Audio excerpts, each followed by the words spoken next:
Congratulations. That was quite a party. Yeah. It was quite a gang over there.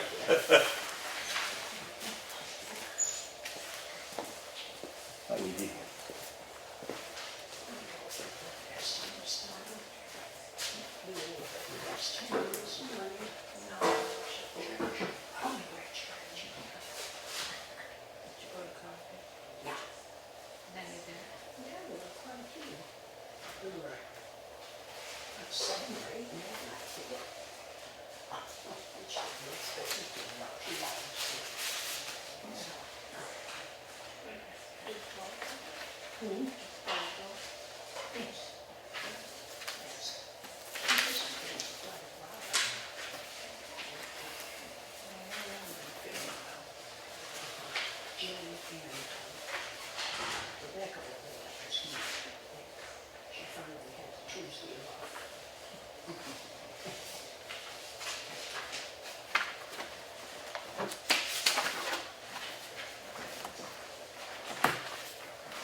Productive performance.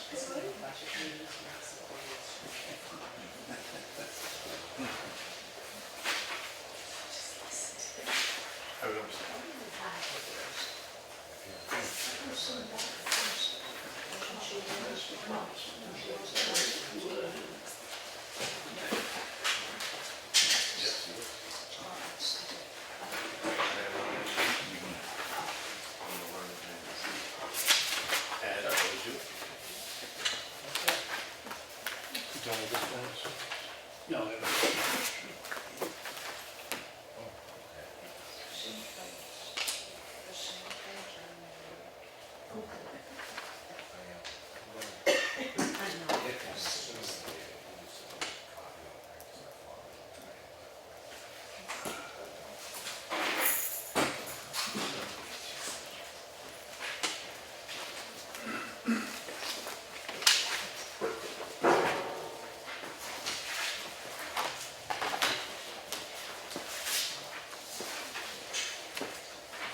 Opera field around way?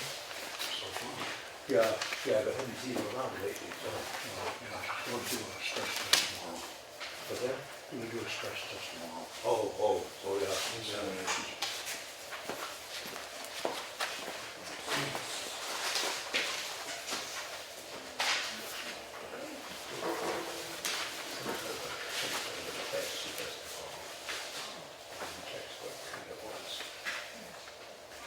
Hey, bro, Mike here. Good, that park meeting this afternoon, so I'll have it there first thing in the morning, all right?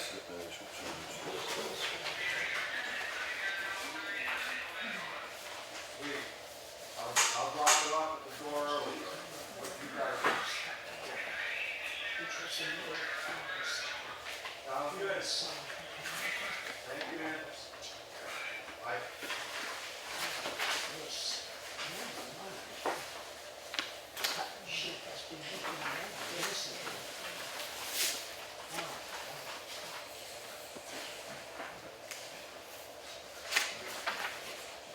Yeah.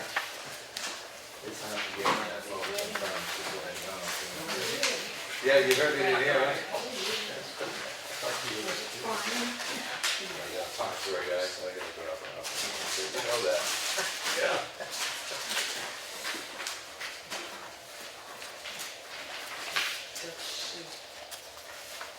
You got to up and up.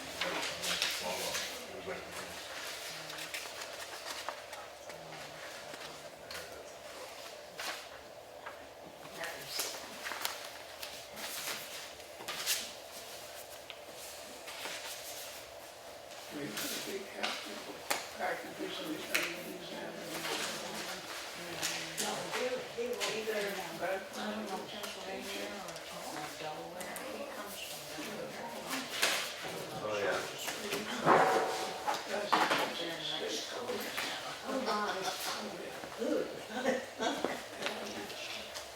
I like your thing, my daughter just went down there to Orlando, her daughter lived down there, but she went down Saturday, and even with the storms down around there, Orlando was fine. She called her daughter, she said, well, the lights flickered once, but it never once for a hour at all. So she said, the flight took out of Manchester to Charlottesville, North Carolina. And in North Carolina, and they left there, got hit real hard. But the flight went through okay, we got down there.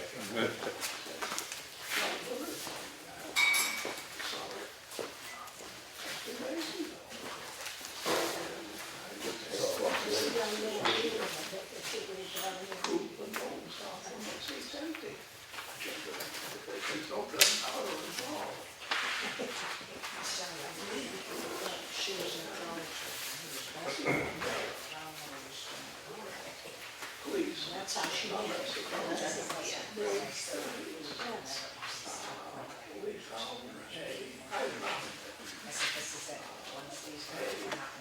Small child, if the gas is old, shower to come in from one of the food schools.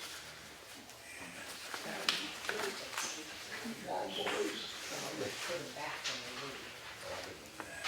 that's the bottom of the line.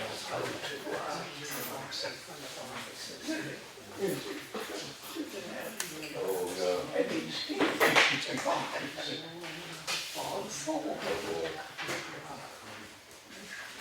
Drop it, it's got the potential. What kind of acid is it? Pickle. Pickle. Eat it, eat it. What's that She stuff? went and studied. She came back off of what? Comes out Sunday morning. She's gonna be gone if we behave. I stayed down there in Canada, and I can go out there. All came up Sunday.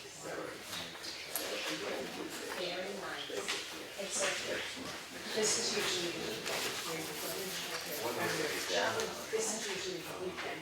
This past weekend, where your children usually come up and do their fall stuff. So when are they Yeah, come it was first weekend, so it was wedding instead. So did they come another day to come?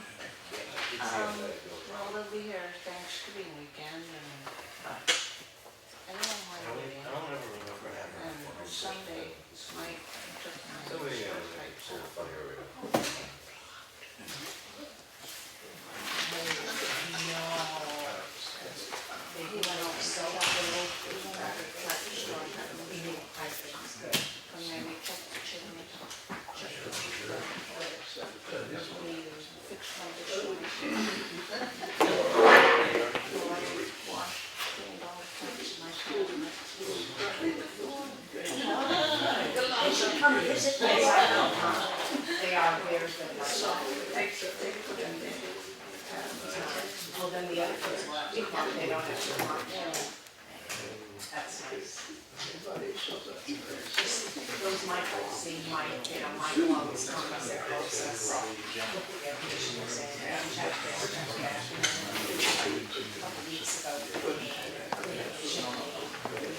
the big air conditioner. Well, then it must go out. It must blow out by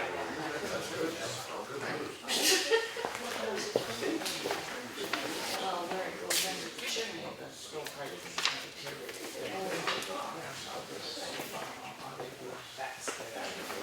then.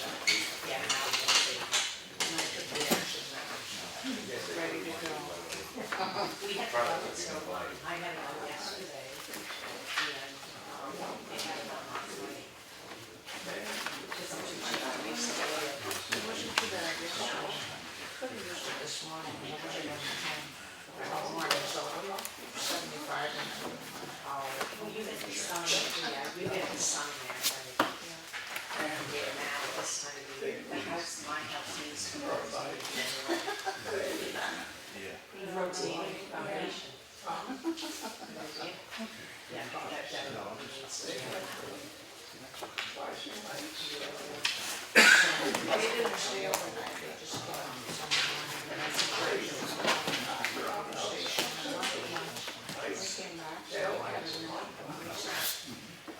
They liked it, and then I was home, and I liked being too, we started working. Started working. At least you had it. They liked it on the side.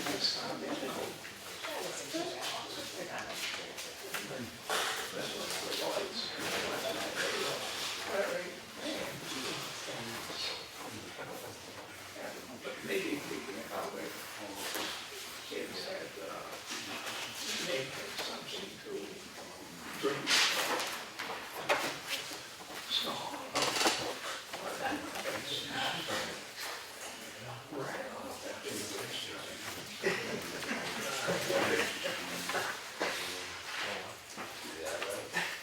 Good flag.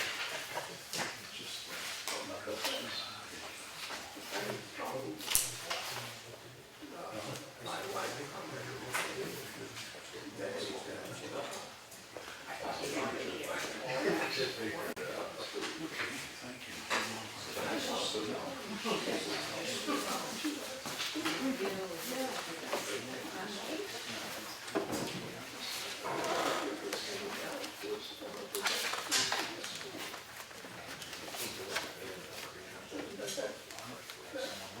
pretty well.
Same amount of guys.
I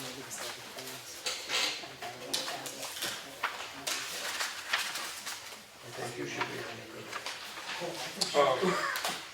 Well, if it comes right there. You're sure that's not what it is. I'll pray back to people that say, you shouldn't have all those stretches on the top of the head, or not. That's what it is.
More.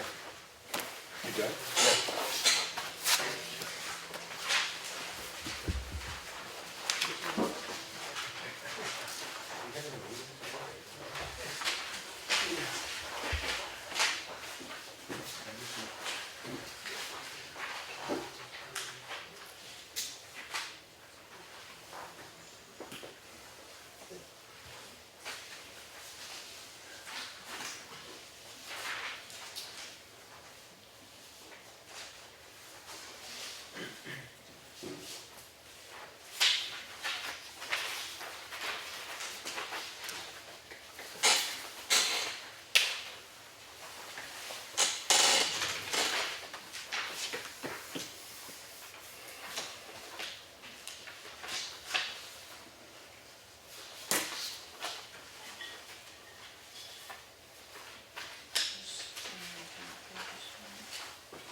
In the copy, there is a minor mistake here.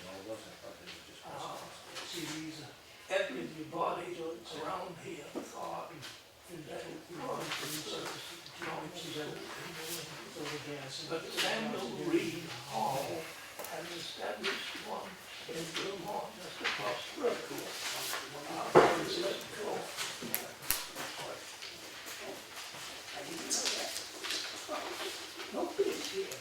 Nobody knew that from when we were young.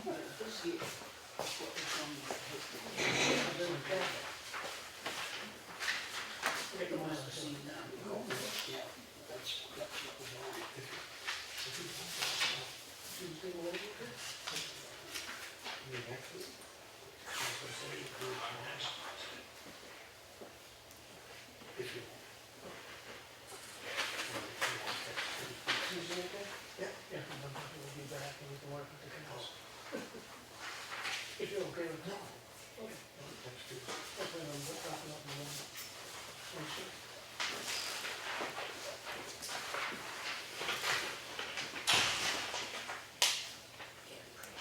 What night there is it?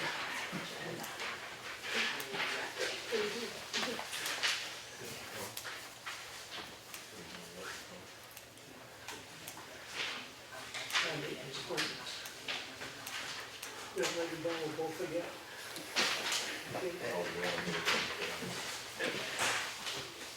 This is an old chair.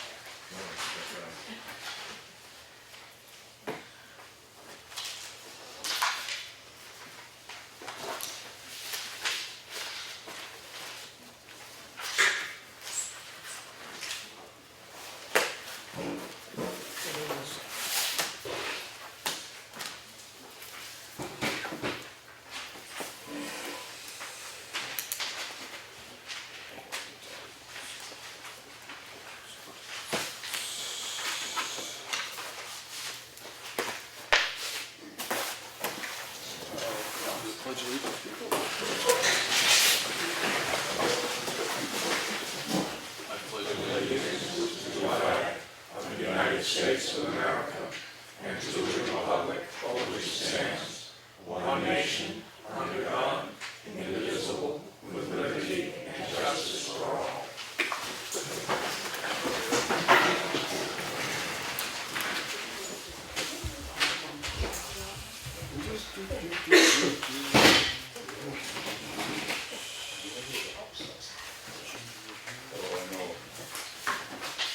We have two sets of minutes. One was a non-public, which was not sealed, so that they are available to the public. It was on October 4th. Yes, thank you. 4th, and what was discussed was there's a court case now with the tax liability of the company that owns the phone poles and the value of those phone poles. And we got a communication from Avatar stipulating that there was a negotiated settlement has been reached, and the towns have to agree whether or not to go along with it or not. If we don't go along with the negotiated settlement, including all the towns, then we have to go to court against Fairpoint ourselves. So the board voted unanimously in favor of accepting or signing on to the agreements that has been set up by the courts. And so I make a motion that we accept the minutes from the non-public meeting of October 4th as written. I'll second it. Second that. Any other discussion, Lenny? No. No. All those in favor? Aye. Okay. And then we had the regular meeting minutes of October 4th. I make a motion we accept them as written. Second that. I got a second. Any discussion? No. Hearing none. All in favor? Aye.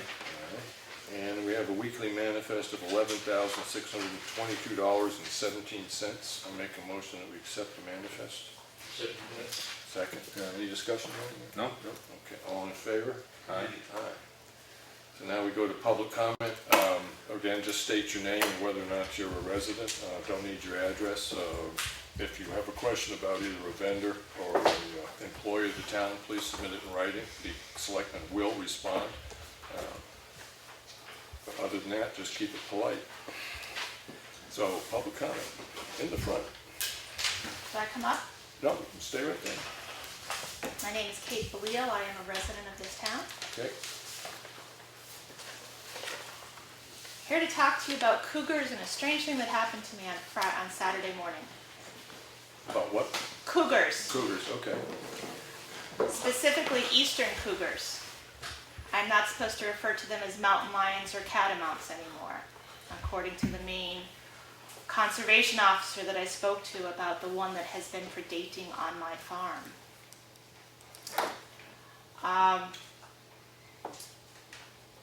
In May, and I believe the exact date was early in the wee hours of May 27th of this year, a large predator entered my paddock and took my largest goat, who was a horned animal weighing about 130 pounds. In addition, because she had a large coat and could, at will, defy the electric fence if she felt, she was also centered down with 2 cinder blocks, sort of Jaws style, slow her down. She'd been free range for most of her life on my farm, but just as a safety precaution. About 1 o'clock in the morning, I heard what sounded like a young girl screaming. And anyone who knows me knows that I have 2 young girls. Fairly certain that both of them were asleep in bed, but not sure, I grabbed my headlamp and went out to see what the noise was about. If you're familiar with my property, towards the back of the property, at the foot of the mountain, there's a little dip that acts as an echo chamber. And once I got out there, I heard what was very clearly a goat probably being murdered. She was being dragged, and at the time I couldn't tell where she was because I'd left her on one side of the pasture, and it sounded like it was coming from the other side, but after a few minutes it was pretty clear that she was being dragged someplace, towards the back and then up the incline on the hill. And the screaming got more intense and then suddenly stopped.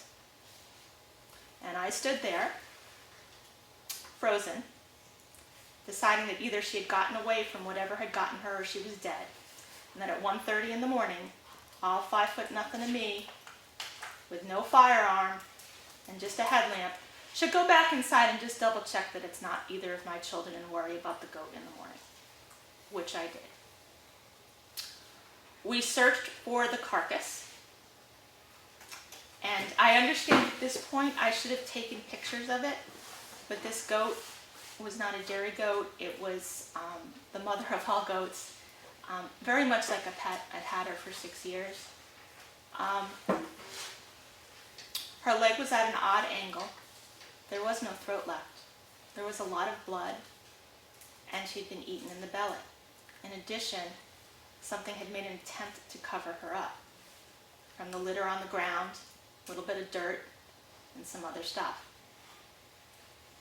There were tracks that I would have thought might have been an extraordinarily large coy wolf, except there were no claws. I did check afterwards and understand that these are the hallmarks of a large cat, bobcat, whatever. It's the size that determines whether it's a big cat or not. In addition, there were smaller footprints. And based on my experience with the feral queens in the neighborhood, this is how wild cats teach their kits how to hunt, is they take something that's smaller or medium-sized to their regular prey, and they bring it back, and they let their kits kill it. And that was my presumption. Well, you're probably looking at me like I'm from Mars, because I've been told I'm seeing unicorns and Sasquatch, and I understand. I could not get anyone from the Hampshire Fish and Game to call me back. And I looked at my operation, which also includes horses. My daughter is, if anyone not familiar with my family, she's not only the Carroll County 4-H horse champion in 4 disciplines, she's also a state champion in 2 and going to represent us in Kentucky in 3 weeks. This is her life and has been for years. And I started looking for ways to protect my farm from this predator, where I was told it was a bear. But if it was a bear, New Hampshire Wildlife would have come down and sent out a CO to move a nuisance bear that was killing livestock, and that didn't happen. They just didn't return my phone calls.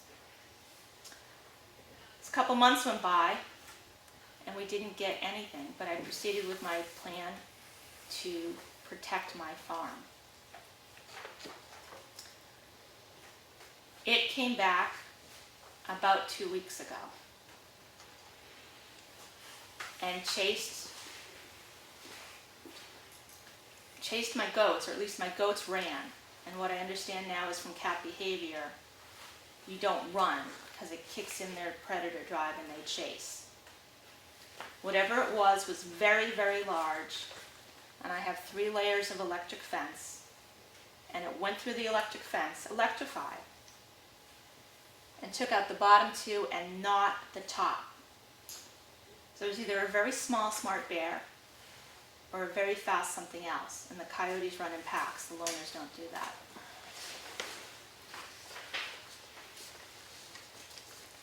Last Friday night, actually Saturday morning, a little bit after midnight, got a knock at my front door. And I'll be honest, I'm not sure. I think it was a sheriff's deputy, but it might have been a state trooper. It was the middle of the night. And announced to me that one of my horses was out.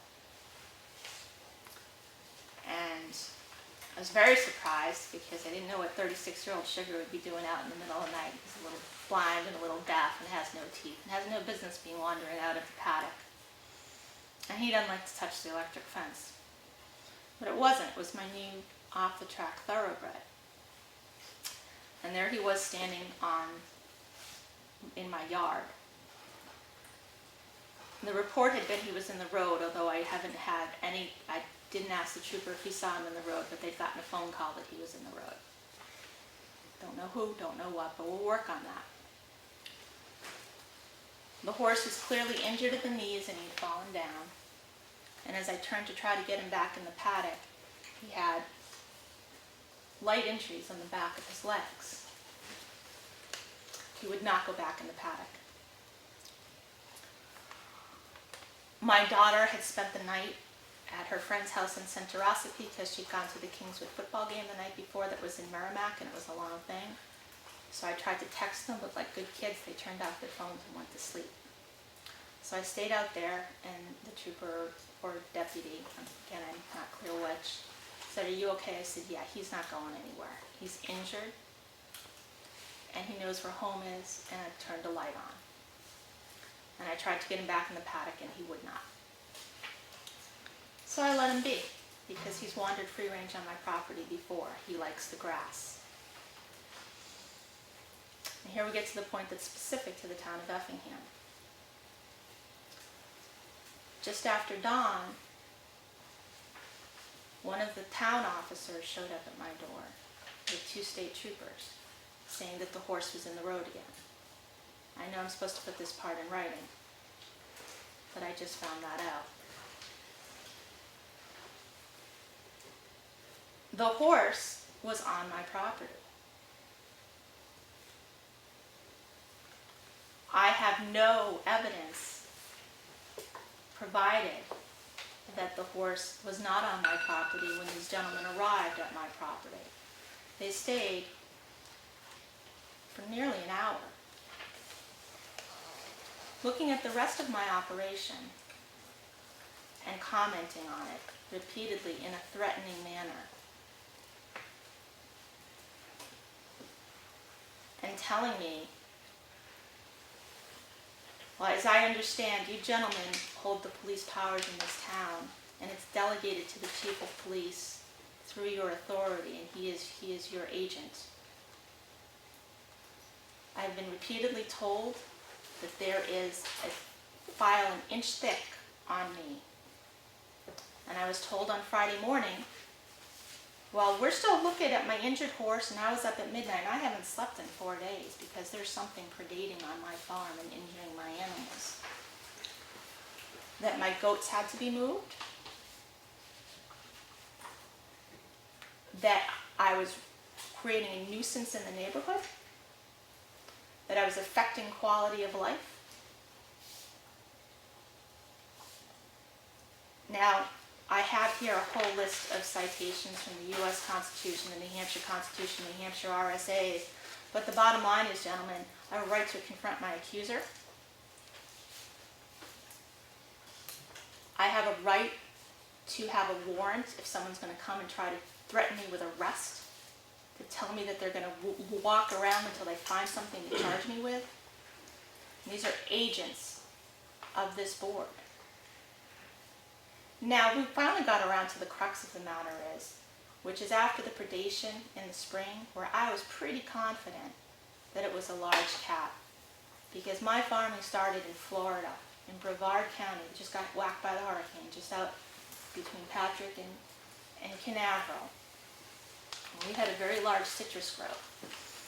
We didn't have a lot of animals there, but we had predators. And they weren't as cute as mountain lions. There are gators crawling up out of the river. Rattlers that are 20 feet long and this big around. And I didn't really like the spiders because they were even bigger.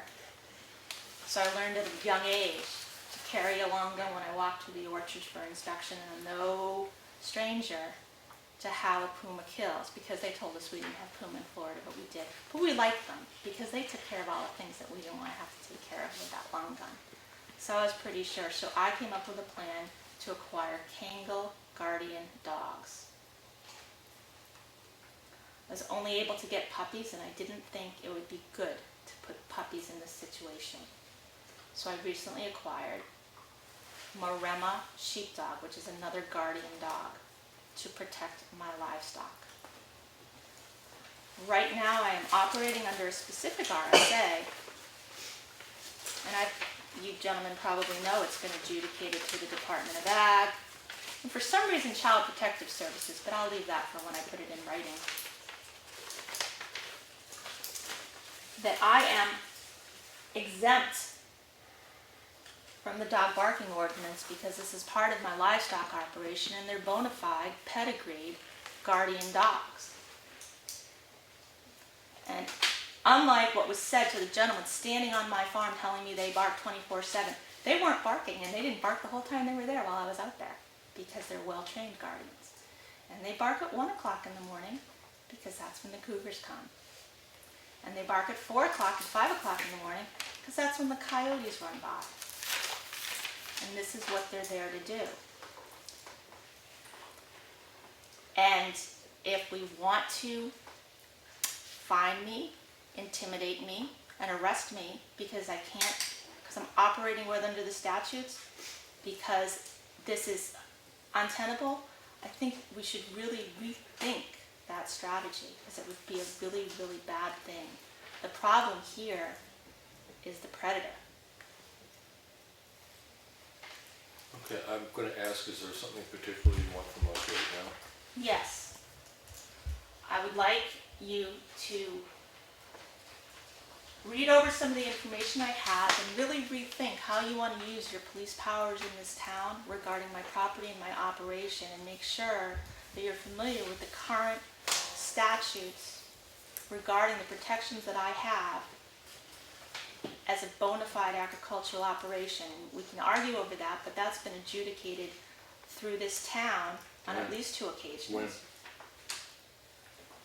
When? Yeah, you said it's been adjudicated twice, I'm just not aware of it, that's all. Once when we were trying to determine if the brewery was part of the agricultural operation. Okay.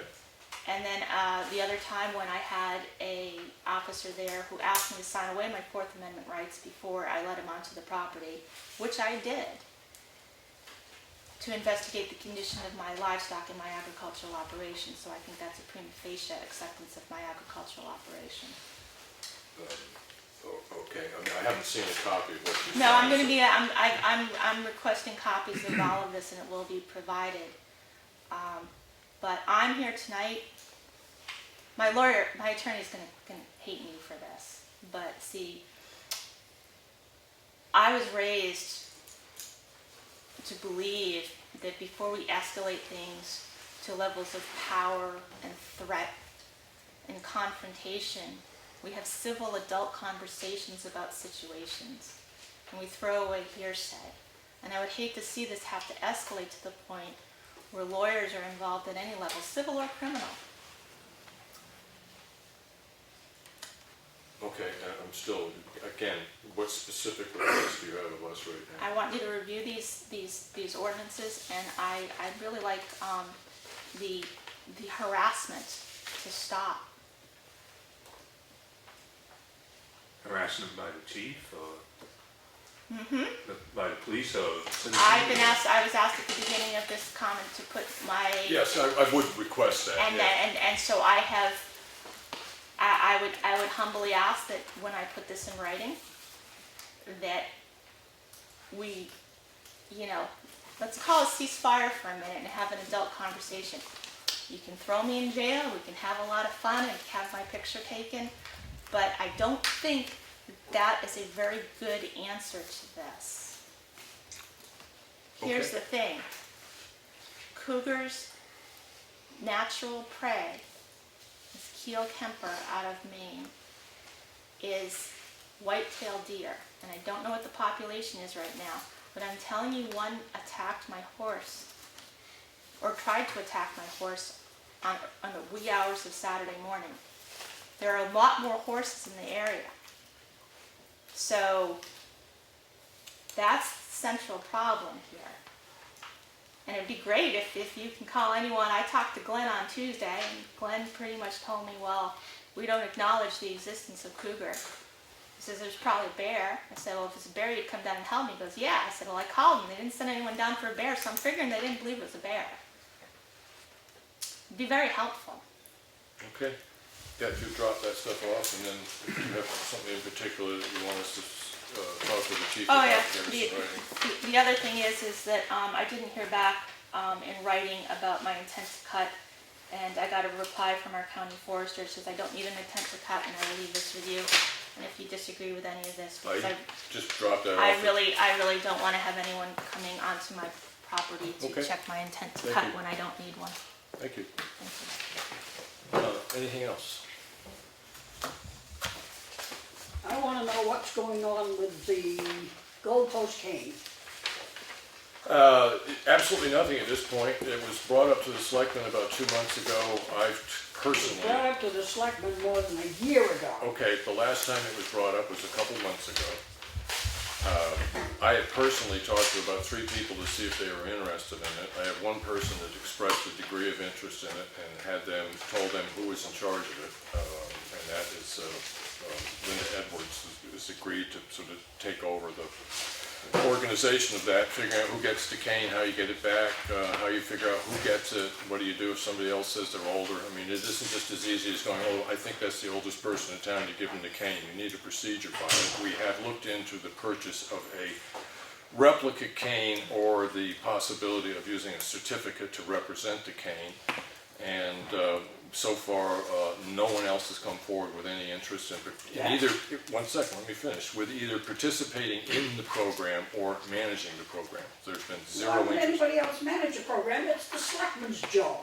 You guys don't do your job, you never have, and you wanna shove it off on somebody else no matter what it is. Okay, that's your It's opinion. your job to present that cane, and that cane was supposed to have been ordered more than a year ago. Is it here? We have no one that is willing to organize the process by which the cane is awarded or kept track of at this point. The cane can be ordered at any time. That is your job. I'm trying to think there's someplace whether or not that in the Hampshire statute it says that selectmen shall do that. Now, Well, let's put it this way, the selectmen have done it for 100 years. It must have been their job. It was maybe something that they assumed that they wanted to do. I've got to say that as far as personally, I don't know how the other two feel about this, but personally, I don't know the town well enough to know who the oldest person in town is. Well, it's not I very have also been difficult told to by find out. people in the past, when this was looked at, that they were stipulated as, we think you're the oldest person in town, we want to give you the cane. They said they wanted nothing to do with the cane, so And that's their privilege. that's their privilege, That's right? right. And They don't want the as cane. soon as a group of citizens is willing to come forward and manage this thing, I'm perfectly happy to let them do it. The citizens are not supposed to manage it. It's the board's job. I tend to disagree with you on that. Well, you can disagree with me all you want to, but it's the selectmen's job to take Okay. care of that. Lawrence, do you think it's the selectmen's job to do it? Because Well, if you want to do it, go right ahead. All I can say is in the past, it's like, Okay, do you want to do it? so yes, I'm willing to work with anybody that's interested. Okay, if you would, then get together some rules and regulations, how we're gonna deal with it, so it isn't just sort of floating around in the air. And we'll proceed from there. Lenny, what do you think about it? I think historically, it has been the selectmen's job. Okay, you wanna work with Lawrence? Sure, I don't know. Okay. And my Congratulations. second question is, I have a picture here that I think would make a very nice cover for the town report, and I'd like it to be given some thought.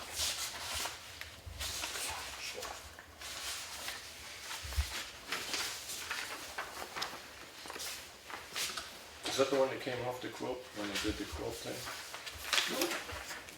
Not that I know of it. Okay. Yeah, I think the Historical Society used this once on a blanket Well, that that they were was selling. on our plate that we had for the. Okay, no, we'll give that to the office, and I think they have one other person that's put something forward for it. Anything else? Point of order. Point Can I of order. speak on the Boston cane? So we have Eric Jones, that's been doing a lot of research on it, calling community abutting towns to find out what their different procedures are and policies that they have in place for it. Between Freedom, Ossipee, and Wakefield, they're all a little bit different. We do have the original Boston cane here, protected in the office. I have been in touch with the town of Peterborough. It will cost us $150 to replicate that, which basically we need to get that check together and send it out. The thing that it won't have on there is the engraving piece, which is on the original Boston cane that signifies the oldest resident in the town of Effingham. Yep. We were told by these 3 towns that there were engravers that did that, but they're no longer in this area anymore. So Right. if I've been working with Eric on it, if one of you gentlemen, I guess the 2 on the right and left, want to look into where a piece of metal can be engraved, it's basically a cap that goes over the top of the cane. If you can help us out there, that would be a start. I Okay. could show either one of you what the cane looks like so you have an idea of the size of this cap that goes on there, the edge. Okay. The town of Peterborough years ago purchased from some company like 50 to 100 of these canes. And they thought over a period of time they'd be giving them out to their citizens, but they're not going as fast as they anticipated. And this is what, even through other towns, because Espie told us about the town of Peterborough, Wakefield told us about the town of Peterborough. Some of the other towns don't necessarily give out a cane. They might make a plaque, take a really good photograph of the original cane, and Wakefield hands out pins instead of the cane. And just to refresh your memory, some citizens had brought forward the fact that not only did people not feel that they were the oldest resident, but they felt that that was a black cloud over them if they accepted the cane. Okay. All right. Anything else? Dave Strauss, Jack Russell. You mentioned a poll tax. Do you have a figure that would add to our tax base? Did they release that? Oh, yes, we did. That would be helpful for We did talk about it, and I don't So- remember what it was off the top of my head. It was a little over $15,000. That was that's since 2011, so it's a 5-year period. Right now, they pay a little over $9,000 a year in taxes. 9,000 a year? That's what the estimated amount is? Thank you. You're welcome.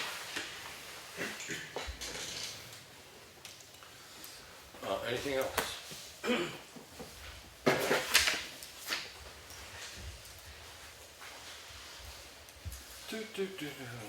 Highway Department, and I see it sitting right there, contractor.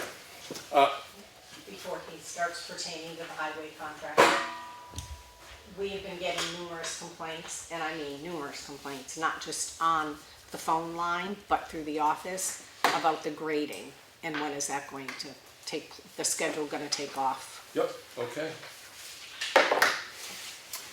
Yes, that was one of the things I was going to bring up tonight as well, because we've gotten several calls.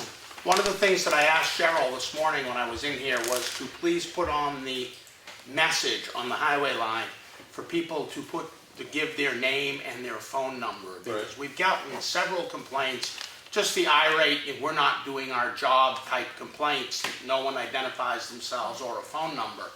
So it's impossible to call them back and explain to them what's been going on with weather and so on and so forth. So we talked about that this morning. I'm assuming that probably is okay with you guys too. It strikes me as reasonable to say Yeah. that if you do not leave name and address, response is impossible, but, Exactly. yeah, okay.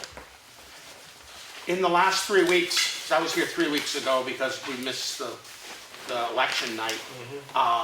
In the last 3 weeks, we have finished Granite Road. Yep.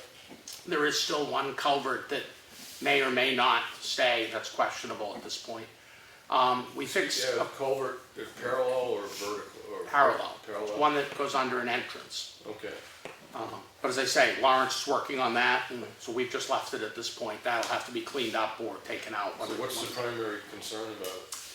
I think Lawrence probably can answer that better than I can. Was a taxpayer brought up that if I'm correct, that the property owner had more than one entrance to his property, is that correct? The ordinance says one driveway per dwelling. But Depending on the frontage, right, yes, yeah. But when the town ditches along side of the road, and he doesn't have access to his property, then it's town's responsibility to provide that access. So we have two culverts there. One goes into his garage, one's up above that goes into, just, he said he had a access road there. So I talked to Rebecca on this, and she says the one that goes into the garage, because there's no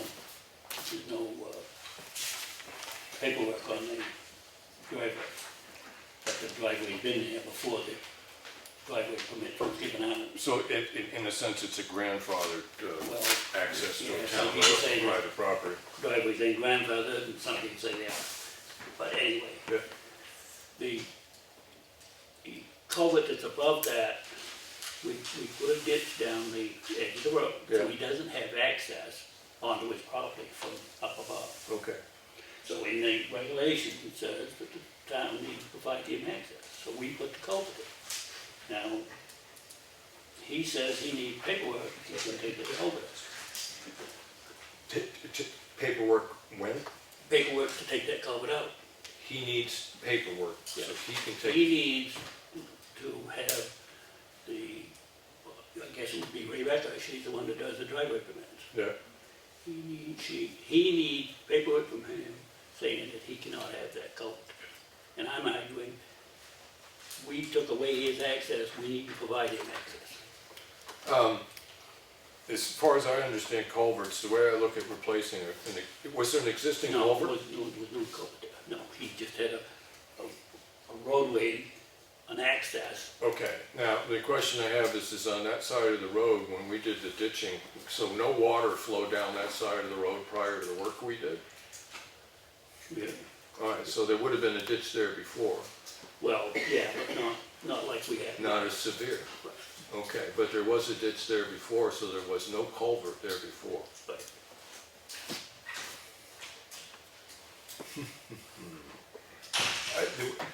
When I was originally approached with this concern, the way I looked up the RSAs, I was trying to figure out how that applied. My logic on that was that if the town is doing ditch work on a road, and during the process of that ditch work, it needs to replace the culvert, because if you improve the flow of the ditch by 10 or 20%, but you don't improve the flow of the culvert, then you might get a flooding problem that was caused by the town's work on the ditch. And then I look at that fact that, okay, then the town should probably replace that culvert, but the person that owns the property is responsible for maintenance from that point out. However, if the situation is that we were putting a ditch down a road, there was never any culvert there, but the ditch existed previously, then it becomes a bit questionable to me whether or not we should whether we have to put in a culvert. This is the first time I've heard that part of the discussion, Lawrence, so I'm just thinking about it out loud here. okay. I'm going to let the board speak first. Lenny, what do you think? I mean, there are rules and regulations on this. As far as culverts go, the person that's putting in the access to their property is responsible for putting in the culvert.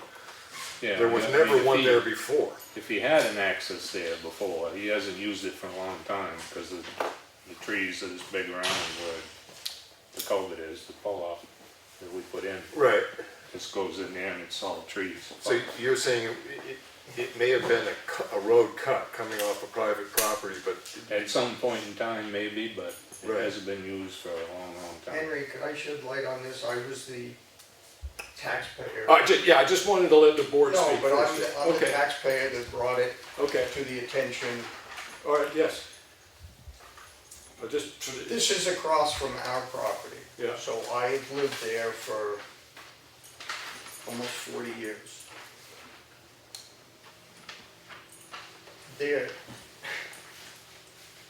There's never been a road there.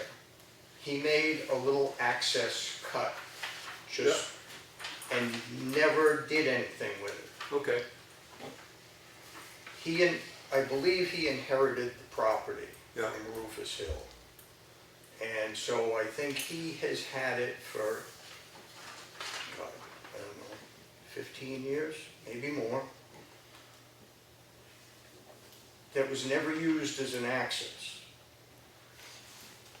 He already has an access off East Range Road, which is a Class 6 road. That's the primary access to that property. That always was the primary, well, as long as I've been here, that was always It would be considered the driveway.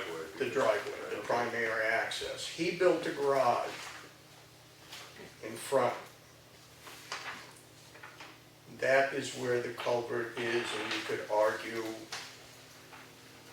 that that was grandfathered because there's a garage there. But Right. the garage has never been used as a garage. In fact, those walls are boarded up. He never even parked a vehicle there. Okay. But in any event, in my opinion, knowing the driveway regulations that we have, that culvert for the garage, that's fine. The other one should not be allowed because that would give 3 accesses to a piece of property that is under 4 acres. I think it's 3.7 acres. That driveway is cut, if you will. This one that is in question is up on the far end. The property is triangular shaped, and it is up towards Well, let me ask you this. the do you skinny think- end. It's and never been used, like Lenny said,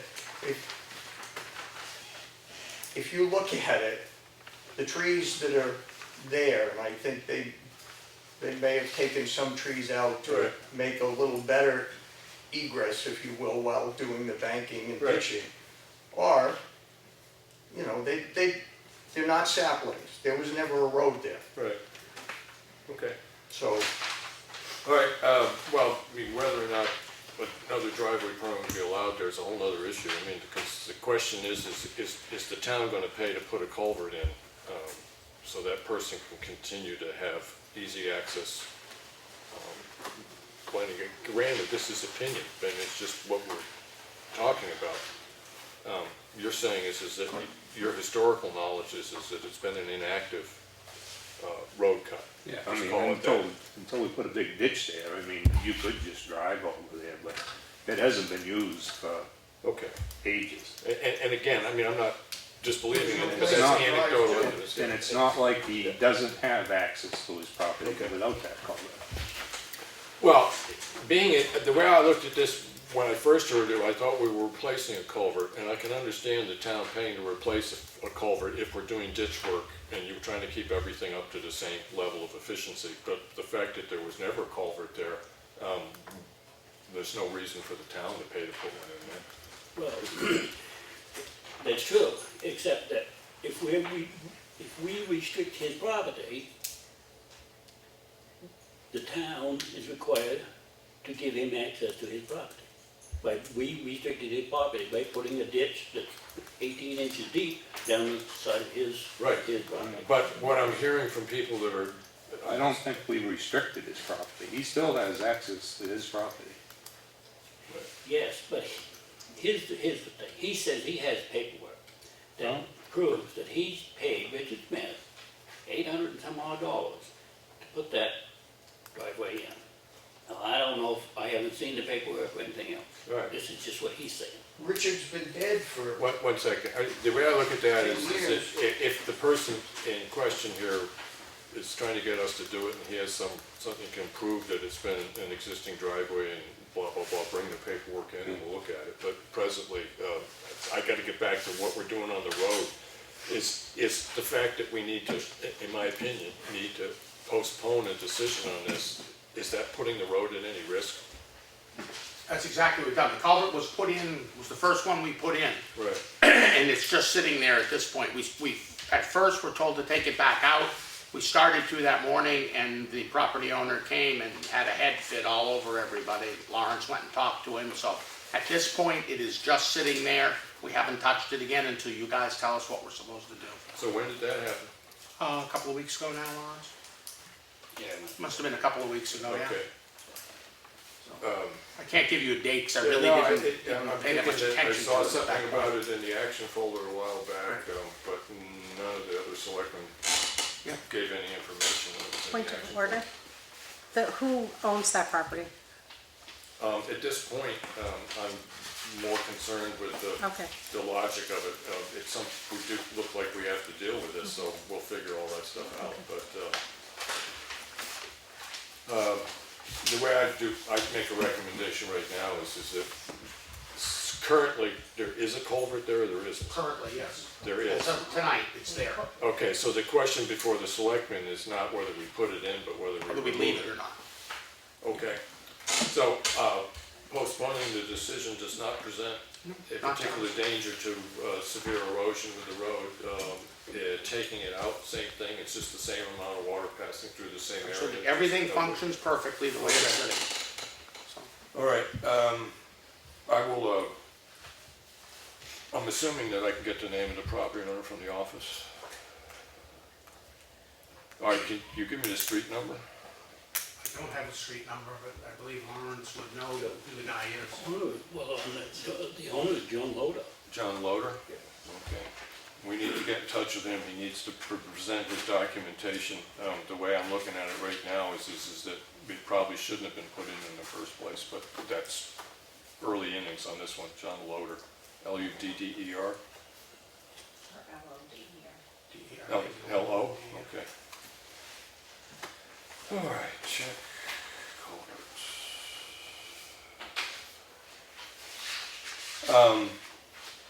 I'll try to get, are you in communication with him? Can you ask him if he has documentation he needs to bring it in? I'm trying to think, Glenn, or both, either one of you, how do you feel about it now? Do you think we should take it out? Yeah, unless he can show proof that he did have the road there. Okay. Lawrence, what do you think? It was the town's responsibility to give him access to his property. That's Okay, the best I can say. and the question there is does the town not putting, or taking out that culvert, deny him access to his property? Well, if he paid to have a access road put in there, then yes, we have. Well, that's questionable. I know, but- yes. Yeah, right. Okay. There's a good shoving. Yeah, I'm sorry to everybody that at the present time with the information that I had in the past and what I have now is put more food on the plate, and I personally can't come up with a decision right now, but yeah, all right. Hopefully there'll be not Well, maybe. look at it, I mean, Yes, no, I mean, hopefully there'll be either more information or a conclusion at next week's meeting, but hopefully there'll be enough information at next week's meeting to have a conclusion on this issue. Okay. All right, I think I didn't want that came up. Highway Department, yeah, right. We also have patched primarily all of the broken shoulders, the big obvious ones before winter. Okay. Most especially on Green Mountain Road. Yeah. And we're in pretty good shape on patch. Of course, we did the project at the library for you. Right. And we went back and patched. What that was when the gas truck backed in to fill the tank. Right. He backed onto it and sunk in, so it was patched, so we patched it again. Okay. So that's taken care of. We also found this last month that we have an issue on, and I'm going to call it the culvert for lack of a better word, on Bailey Road, just before you get to the dirt section. Okay. And what's happened is there's a space between the top of the concrete pipe and the head wall. And it's allowing it to wash down through there when we get any rain or any water flow. It had been band-aided at some time in the past by using filter fabric. Okay. And coming up over the hole and filling it with gravel. Well, it didn't hold. We just took the filter fabric again and put a little more in with it and put gravel back in for a temporary patch. This was a week before last that we did that. Okay. It needs to be addressed before it turns into another bridge problem somewhere someday. So there's a danger of, if we were to get significant rain, that it would wash out the head of the culvert? I think it's going to continue to wash the head wall until the head wall's no good. Right, okay. I think you could do like a concrete patch down in there. I don't think it's something that has to be done next week. Right. I think it's something that just needs to be addressed maybe sometime before the ground freezes. Bailey Road, It's on Bailey Road, and it's about a 5-inch space. And years past, when I was the road agent in Freedom, we had an issue like that at Black Brook. right, where the pipes- gravel portion of the road, just prior to where it turns to. just prior to where it turns to dirt. But we had a separation issue like this, and what we did is we closed the hole with some aluminum flashing just to make it a dead man. Right. And we poured a concrete patch on top of it. And it lasted for at least 25 years that I know of. I don't know if it's still in the ground right now Okay. or not, but Right. it'd be a quick fix, and it would be something that would not involve permitting or anything like that I'm aware of anyways, because it's not getting anywhere near the water or the wetland. It's just to close up the hole in the face of the And head wall. there's no actual removal of, maybe others of some material, it might be like. Exactly, I any area mean, you wanna patch. it's a $500 fix, if you know what I'm saying, to eliminate a big problem down the road. Okay, well, Yep. listen, But that's just something to be aware of, and we'll do it however you wanna do it, whenever you wanna do it. yeah, I really have to think about the budget right now. Yep, but absolutely. The biggest worry I have in that, and the concern that you've raised, is that when we have spring runoff, if we get a lot of snow, and if we have a large runoff, it could create more trouble. So, I mean, I'd like to try to get it fixed if you think it needs to be done. I mean, I'll go down and take a look, Lenny, you. It's hard to see anything really now. Yeah, it's not in the gravel portion, it's in the pavement section, Okay. but it's outside of the pavement, in the shoulder. Right, And there was a concrete slab poured yeah, to put the railing okay. in. And the, underneath that concrete slab is where that stuff is washing. Yeah, all right, yeah, I know how that stuff happens, but I'm just, again, you know, it's looking at my budget, and the fact that we have to do another grading is gonna put me over budget. And I don't think that it's not something that could possibly wait till spring, if you know what I'm saying, but it's something that we don't wanna just ignore, because it will turn into a major problem Well, no, I down mean, the I road. appreciate the fact that. Absolutely. Yeah, So it's still in the gravel now, so you can't see it anyway. right, all right. The South River culvert? You wanna go take a look at it, Lenny, too? Yeah, I'll look. Yeah, bring it back, what you think next week? Well, if we can't see anything, we'll wait till we can see something. All right. But I'll Thank go you for look that. at it. Anything else that stuck out? You're That's one of the driving things around? that, you know, as I say, just needed to be mentioned, so. Yeah, be no, I addressed down appreciate the road. that. Yeah, right now, I mean, I really am, I think I'm either right on the edge of the budget, or I'm a couple grand into the red already, so, and I've got another, or we have another grading schedule to go through, so. Right, we have to go at least once more. Right, no, I understand that, Yeah. yeah, okay. But I think we can put the grading on for a while. Maybe some sections that got some washboard, but nothing that's real bad. Well, yeah, I have learned over the years is that, you know, complaints generally are based upon a moderately short section of road that somebody has to drive over on a fairly regular basis. I've driven around the roads, and I went over a lot of them, and there are spots in it, but I do not see what I'd consider a road that requires it. There's certain sections that if I had a highway department, and the guys that was payroll highway department, they'd be out fixing, but right now, the only money we have available is to, when we do the last circuit before frost. I have a feeling if we grade right now, we just end up with some potholes and stuff that would freeze into the ground. I don't think we need to grade the whole town right now. Right. But I think there's 3 or 4 places that we probably should be touching on. Okay. You know, that are getting kind of bad. Granite Road and Clough Clough Road are both really rough. Gotcha. And Hunters Bridge Road is starting to get rough in places. Okay, But I don't think we need to make it a, you know, a 2.5 week tour through town here at this point. okay. So, I was hoping to be able to tonight to go over part of the highway budget in a work session after the meeting, and let us look at that, and we'll see what we got available for it. Henry, this is Bailey Road Bridge. Why wouldn't that money come out of the bridge repair fund? It very well could. I mean, I wait till next week when I hear back from Lenny, and, you know, Lawrence will go down and take another look at it. I'll probably try to take a look at it, but, yeah, it's a possibility, yeah. What it's there for is to Okay. maintain the bridges or the last thing that I have is that where we dumped all of the material on Granite Road, Right, it saved the town a fortune because it was very, very close by. Yeah. But sometime we do have to go in there and clean it up, because it's just all piles. Or and- clean where you dumped it? Right, spread it out, make it look like something, because it was just dumped in piles on the land that was, we were allowed to dump it on, so. Off the top of my head, I'd be a little cautious about agreeing to that right off the bat. I mean, we had an agreement that people can have material dumped on their property, but there's no part of the agreement that says that the town is gonna pay to spread it out when it's on somebody's property. That, again, is completely up to you. Yeah. I was under the impression we were supposed to clean it up, so. As far as I was under the impression is it was giving people the opportunity to receive free fill if it cost the town less money to drop it off on a private property than it did to where we would drop it off if no one was closer, as long as you're on the list. But I do not remember anything in the agreement that's being signed by people that stipulates that the town will pay to have it spread out. Okay. Again, that's completely up to you guys Yeah, to tell us yeah. what you want to do. Yeah. One thing to consider is if you do another section of Granite Road, you won't be able to go in there and dump anymore.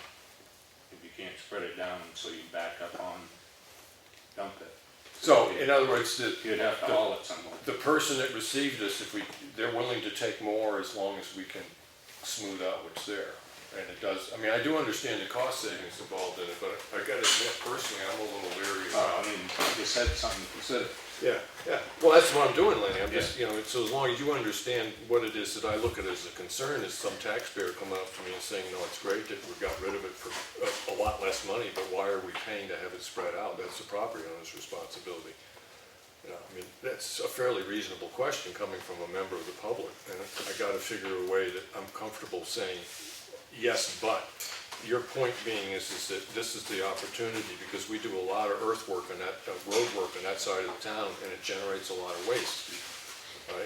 If the town is willing to spend $400 or $500 to spread those piles out, it means that we could possibly drop off stuff that would cost the town thousands of dollars less money to dispose of. Right. Right, yeah, and I do understand that, but, what do you think? Henry, on that property owner, drive by and look where it is. Okay. Okay? Bobby, roughly how many loads did you drop in there? 100, 120? Right, and normal disposal rates for us is about $60 to get it there, or more to get Oh, it. yeah, I mean, it saved us thousands and No, I thousands of dollars. And Yes. you've already done it, you leveled it off once. Once, we don't, One because we didn't section get so more that they room. could put Yeah. more, and now we're almost all the way up to the entrance, if you will. Yep. So what you should do, Henry, is drive by and look. Well, I can take a look, but it still leaves me in the same position, is that Well, if you wanna dump more there, right. it's, We need to create space. it's gotta be leveled off so that you can dump more. Okay, yeah, and the worry I have is that understanding that it might be a benefit to the town for me to come in there and to do what some people could consider landscaping on a private property in order to create room to dump waste materials off at a better price. It's an old landing, they're not landscaping, they're flattening out the Yeah. piles of dumped Yeah. material so that they can drive on something reasonably flat Yeah. to dump more. To dump more, yeah, They're okay, not gonna, yeah. What I'm saying, it makes eminent sense to me, all right, but as a selectman, I gotta stop and think the other side of the issue. So, I'm assuming Well, yeah. you think it's a decent idea. Well, yes, Yeah. because we've got another section of that Granite Road that goes right by where Right. they dumped it, and that's the closest spot you're gonna find. Yeah, So they going in there and just flattening that out gives them more place to dump. okay. So I don't have any problem going in there and flattening it. It's not a decision, but do you have an idea how much it might cost to do that? I'm guessing you'll spend the best part of the day by the time you move a machine over there and clean it up, so you can get back in and get out of there, so 7 to 9? it's $700-800 probably. All right, so what we're looking at is the possibility of spending, call it $1,000. If we do an equivalent amount of work on that road in the next year, spending $1,000 of that town taxpayer money could save the town $18,000. Saved it tens of thousands of dollars, that's what it saved this time. Yes, yeah, yeah. Because it's no right que- there. Yeah. In the picture, yeah. So,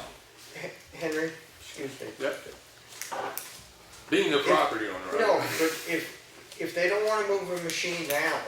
I mean, if they wanna wait till Don't bring it up special. next year, Yeah, that's fine, I don't have okay, a problem with that. Why should the town yeah, pay to move the equipment over right.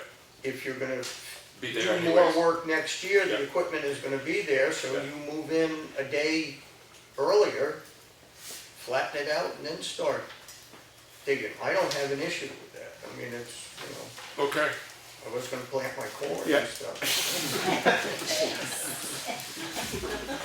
Yeah, please understand that I actually do think this is a great idea, but I've learned that just because I think it's a great idea doesn't necessarily mean it's something that I can do, that I, as a selectman, can agree with. I want to check kind of with Department of Revenue and find out if there's any glitches in here, because people do complain about things sometimes, so I just kind of want to make sure. Write up a new agreement if you want, and Yeah. sign it. I mean, if that's what you're concerned Yeah. about, is flattening it out so that you can dump more, but at this rate, you can't Dump anymore. anymore. Yeah, it's gonna cost us more. I think the only other thing to consider, guys, is whether or not there are that many other people near there that are willing to take fill. Because then the town could still get rid of it at significantly less money. Okay. Do you guys wanna make a decision about this? I mean, I'd rather check with Department of Revenue just to make sure that, even though I agree with the logic, we could be doing something that they don't like. So I would just as soon check with them on this before I say yes to this deal, because that would be my inclination. If it's saving town money, I say go and flatten it out. Yes. So would I, except that I'm spending taxpayer money on private property. Henry, up until a couple of years ago, when the state was ditching Yeah. 153, Yeah, they used to come in and dump behind my shop. yeah, And when they were done dumping, they would run the loader up yeah, and push it over. okay, all right. That was state money, but now the state doesn't do that anymore because of liability, Right. which is what, The same You issues that a municipality might right, have. which you do the sign off, which they didn't want to do, because I had offered it to Yeah. them in the past, because it was easy. Yeah, yeah. Guys, the only thing I have is, I don't want to ask DRA a question and have them say, no, there's no way you can do that after we've agreed to do it. So rather than make the decision now, tonight, I'd just as soon get that question answered. Is there anything underneath the Department of Revenue rules and regulations that prohibits us, specifically prohibits us from doing this? Because I don't want to find out after the fact that the town of Effingham did something wrong here. It makes eminent sense to me to do this. Well, it does say that you can't spend money on private property, but this was something the town dumped on now. By agreement with- Continued to dump on it. by agreement with So, in order them, to yeah. dump on it, we gotta flatten it out. Yeah, no, I understand, I really do. All right. So, is there a motion, or you want to just wait for information? Yeah, wait, like Jerry says, it don't have to be done now. Okay. We do, and Okay. we continue the construction All right, next year. PRA. Yeah.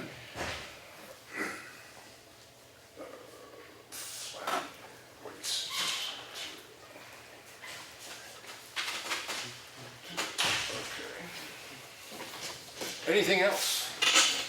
We're the road. I'm all set. That's everything I had on my list. Okay.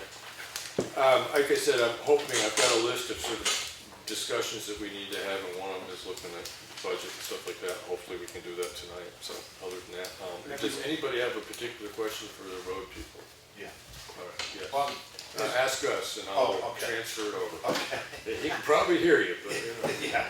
Is Molly Philbrook done? Everything's done? We're finished? The culvert's in, everything's done? There is a question on the thing, there is a culvert that was purchased that apparently isn't the right size to go under one portion of Molly Philbrook Road, and there was a question, I gotta admit, I have very little information on this, and I did put it in the agenda to bring that up during discussion, so it will get discussed. Yeah. One thing I'd like to mention on that while I'm still here. We just took a certification program last week that the state requires us to do, and in that, situation came up exactly what's happening on Molly Philbrook Road, where the culvert is undersized. Right. And it repeatedly overflows because of it. Right. And we were told, and I have it in the book also that explains it, that anytime you have a culvert that is considered undersized and it overlaps repeatedly, Right. we can't change it without involving a registered professional engineer to properly size the new culvert. There you go. So it's not a simple process like we originally thought it was, of just going up and yanking it out, putting a bigger one in. Okay, And it has to be permitted through the state. It's not something that you can just go ahead and do. okay.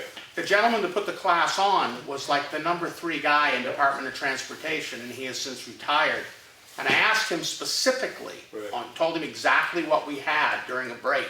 Yeah. And he said, absolutely not. He said, we're leaving ourselves wide open if we do. Just go ahead and do it. Just start doing it. He said, we should definitely go about it the right way because of the history of it Okay. overflowing. Well, So, hopefully yep. it's I because. said, that's just a point of information for you. Okay, thank you. And I have the book if you need to read it, so. All right, so,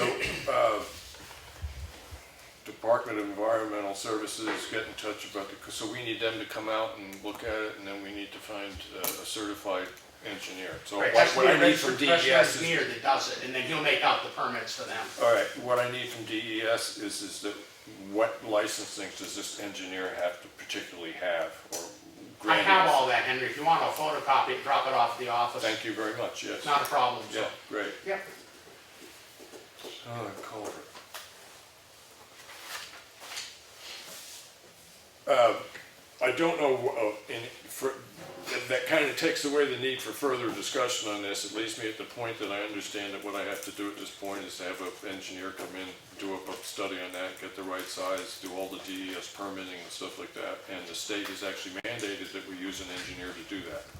Not a mandate I'm opposed to. And that culvert that the defense thing wasn't bought for the. For that? Okay. It was bought for the Granite Road. Okay.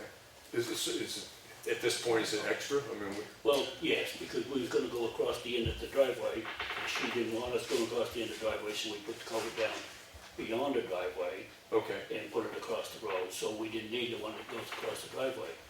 She was willing to let the water run in, and that's fine, but we, when they talked to her originally, Yeah. we was gonna put a culvert across the end of a driveway, across the road, and then across the driveway. Right. Now, we moved the culvert down so that we don't need the one in the driveway. Okay, so water's coming down the other side of the road, past your driveway, And then what? and then we have a culvert that goes under the road to the ditch on the other side. Okay, and that prohibited putting one at the end of somebody's driveway, which is, So actually, we saved the culvert. right, yeah, okay. All right. And it's the size that we would use if we ever have to replace one on Wilkinson Yeah, Swamp or 15 something. inches. Yeah, okay, so it's a Very good, common. not a bad thing to have in inventory then, all right. We'll use it up, don't worry. Yeah, yeah. Okay. Other than that, thank you for coming. Oh, no, Yeah, if you get that information dropped off and, I'll get it to you. yeah, we'll start working on that. I don't think that's something that's gonna happen this year, but. No, no, it's gonna be expensive too, I'm sure, so we'll need a budget for it. Yeah, okay, yeah. Yeah. Fits right in with everything else on that road, yeah, okay. Good. Yeah, I'll just go down through the agenda. We're looking at a 91A request form. There is one that the office already has, and I did get a chance to look at it. And overall, I think that it covers basically what it is that a 91A request form requires. One thing I have not asked the office is that every time somebody asks for this, now granted, they might ask over the phone or they might send an email request for 91A stuff, I really don't know. But it's just whether or not every time somebody actually comes to the window and requests 91A, is that form used? Yes. It is, We've okay. already started using it, but we're hoping that emails will be an accepted form of 91A. If someone's coming in, emailing us. Well, it has no bearing on whether or not we give them the information. It's just, it allows us to establish when it was that it was requested and what specifically was requested. So if it ever comes back on us that we took too long to do, we may, but if we took too long, it's provable, and if we submit the information that was requested and the person says, well, you didn't give me this, it was on the list, it either was or wasn't. So in the sense of protecting our municipal safety, it's make sure that it always gets used.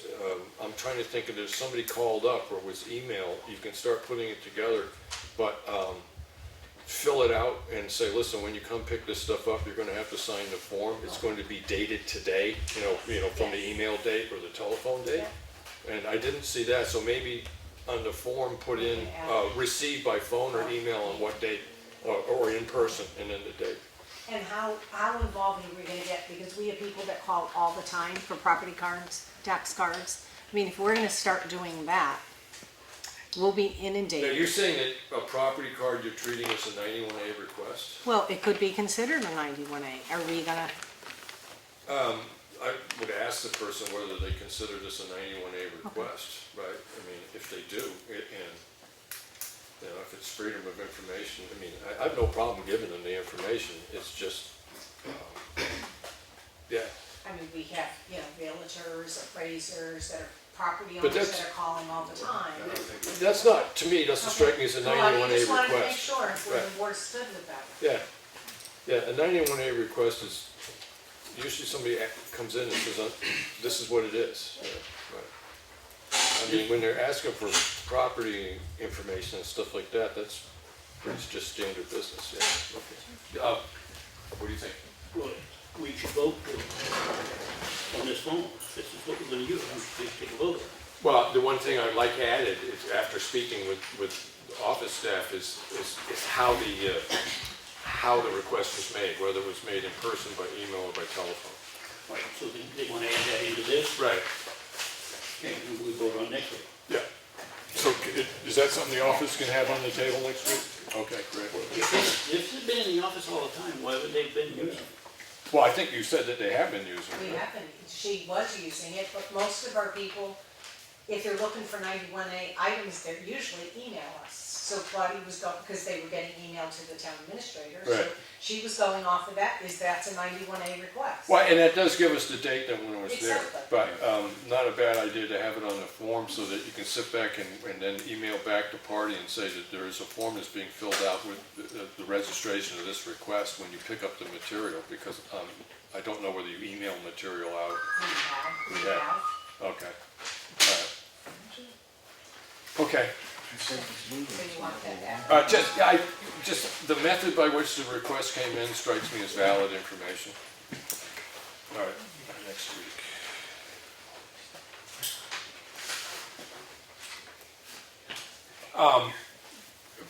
The possibility of doing a work session tonight, there's a budget meeting tonight?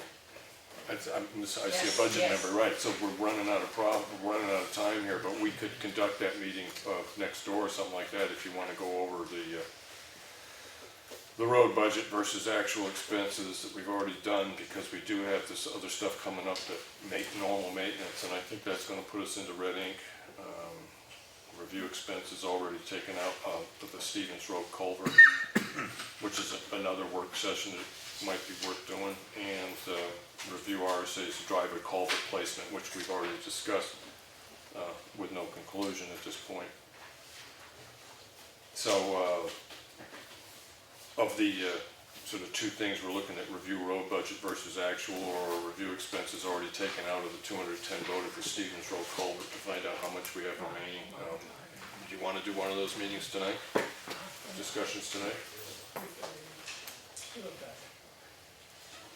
Yeah, because we got some discrepancies in that anyway. Which one, the road? On the amount of money we've taken out of the Stevens Road. Okay, all right, well, we'll see whether we can get the information after we get through the regular part of the meeting from the office and see what's up. Okay, so we'll try to get that one done tonight. So cold patching is just going along, and we pretty much have used up the stuff that's there, I guess. Status for culvert and Molly Philbrook Road, we've discussed that. Elm Street RFP budget for next year, waiting on the RFP. Did we get any bids? Bids closed today. We received one today. Received one. Okay, well, we'll have to look at that. Do we have it? Yeah, yeah, okay. Oh, was this one we supposed to open in today? Yeah. Yeah, so we need to do that. Okay. Let's do the grants and bridge repair. Let's see if I can get that. So Granite Road is essentially done other than that one question, right? Schedule for Granite Road culverts and finished grading. It's all done other than that one culvert question we had that was brought up tonight. Everything else on Granite Road has been completed. That's what Bob said. Yeah. Yeah, okay. All right. Just a question, do we leave it in there or do we take it out? Yeah, yeah, okay. All right, I'll see if I can get that bid and we can do that.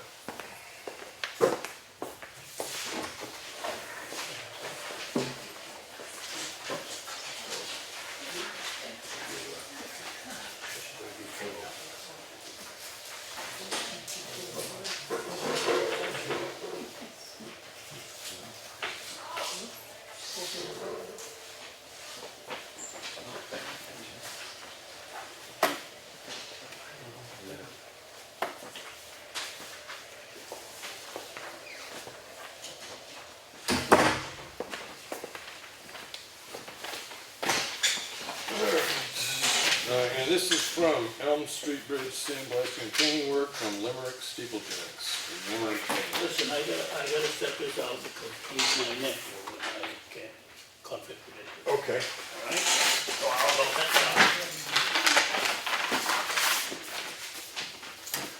$40,000 to fix 30 feet of. I'm not opposed to accepting the bid, but there's no way that I can agree to take $40,000 out of the bridge fund to do this. I just am uncomfortable spending $40,000 out of that. If we need to put this money, this number forward to the budget committee, see if we can raise that money, because as much as I am in favor of doing maintenance on that bridge, because one of the reasons we run into problems on bridges is maintenance that was never done. And I can't imagine what it would cost to go across Pine River. So I'm perfectly happy with it in the sense that everything I've heard about this company, it's been pretty good, more than good. It's been very good. So at this point, not questioning the amount. I'm just, Lenny, I just can't do $40,000 out of the bridge fund Well, because chances are we wouldn't get the bridge painted this year anyway. right. So let's put it to the voters, and if we can get the money, we will, but if we All right. can't, then we'll have to take it out of the bridge fund. Right. Yeah. Yeah, and that's another thing that when we go through the budget process, you put that forward to the budget is that, I mean, the budget committee can decide that they don't want to fund maintenance. I think that's a terrible Exactly. idea. But they could say, well, we could take X out of the fund and raise this much at town meeting. In other words, Yeah. you could half this or, Budget you know, 20. third, 2/3, right. Okay, so I'm trying to think of how we end up dealing with informing this person that the bid's all right, but we've got to see what we can do to come up with money. And there's one proviso on that, is he's listing, more than likely listing prices that are based upon his understanding of what chemicals and stuff that he needs to do this job costs today. And there's a chance that if this gets through the budgetary process and stuff like that, that those things may be higher when he comes in. I don't imagine that there's a huge amount of chemical in there for the links, because it isn't as if they're doing the entire bridge. It's essentially 10 feet of each girder on the eastern end of the bridge. So, all right. So I'm trying to think of the way to word this, whether or not I want to accept the bid, but at this time, there's no specific start date. So, what I might do is, I got to check with the, I don't know, having never had this particular problem before, check with our attorney just to make sure that we're handling this correctly and inform them that no other bid was accepted and that, I'm speaking for us, so if I'm saying something wrong, Lenny, the way we're looking at this is that this is the only bid that will be considered because it's the only one that came in on this project. Correct. Right. I'm just trying to say whether or not I want to actually accept this bid right now with the proviso that the money is discussed with the budget committee and town meeting. So it'll be after a vote of town meeting before we can authorize the expenditure of the money. So if I'm going to accept this bid, it would be accepted with the proviso that work will not and may not continue, may not go forward until after town meeting. Well, I mean, weather-wise, we're probably looking at next year anyway. Yeah, right, Yeah. yeah, okay. So we can, All right, I don't know, you could award them the bid and say that, you know, start May 1st or, well, you know, or whatever. would you mind if I check about whether or not I want to actually use the word award the bid, or just put Yeah. that there and Yeah. sort of stipulate that the bid that was received from Limerick Steeple Jacks is the only one under consideration, because it's the only one we've got? Correct. Okay. All right. Check on the wording. Yeah, all right. So I'm gonna suggest, Lenny, I'll make a motion that we accept the bid as received, but we do not accept it as, it has not been awarded. The contract hasn't been awarded yet. Okay. Right? So that's my motion, is that we accept it as received, but it has not been awarded. You wanna second that? I'll second that. Second that. Any other discussion? Anything else you wanna say? No? Okay, all right, that's what we'll do with that. And I'll try to come up with a conclusion on that next week, what the attorney says. Attorney. Next issue, attorney check.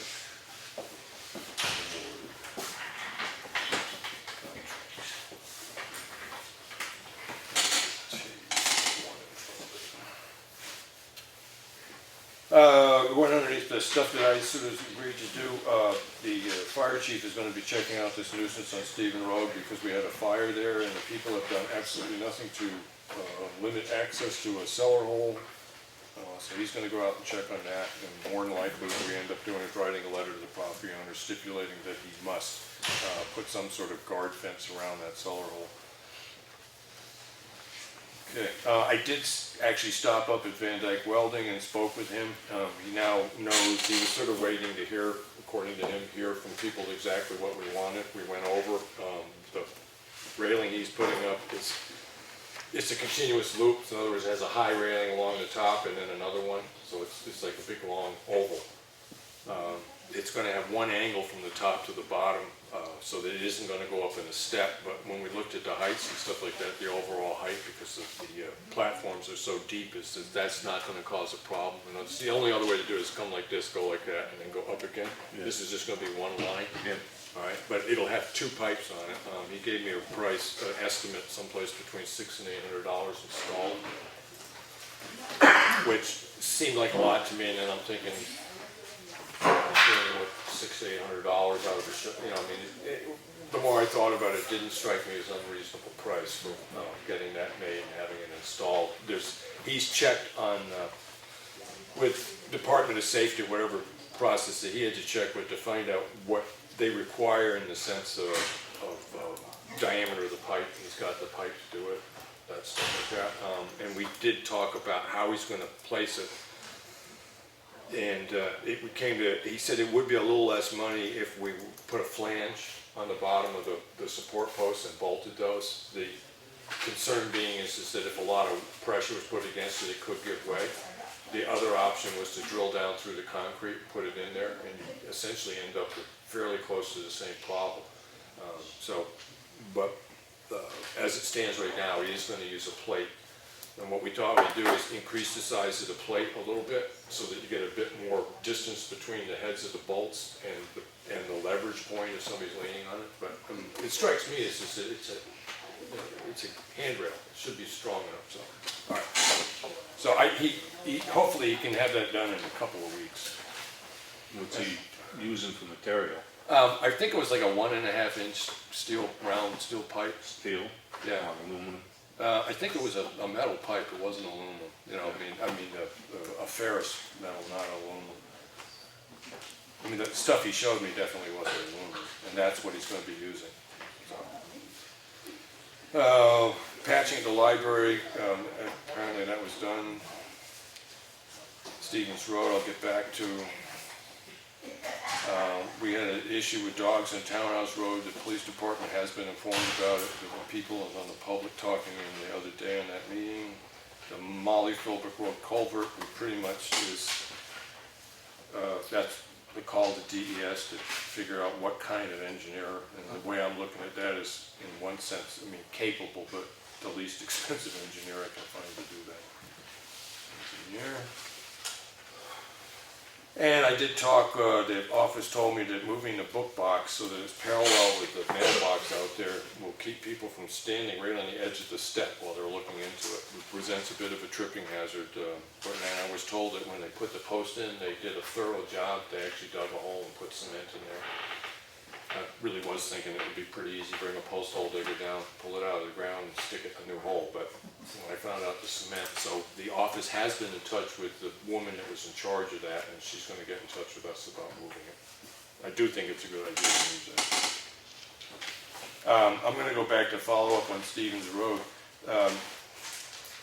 The office today received a visit from a Steve Gard, who works for Michi Corporation. He was asking a particular question. He's received information from the town.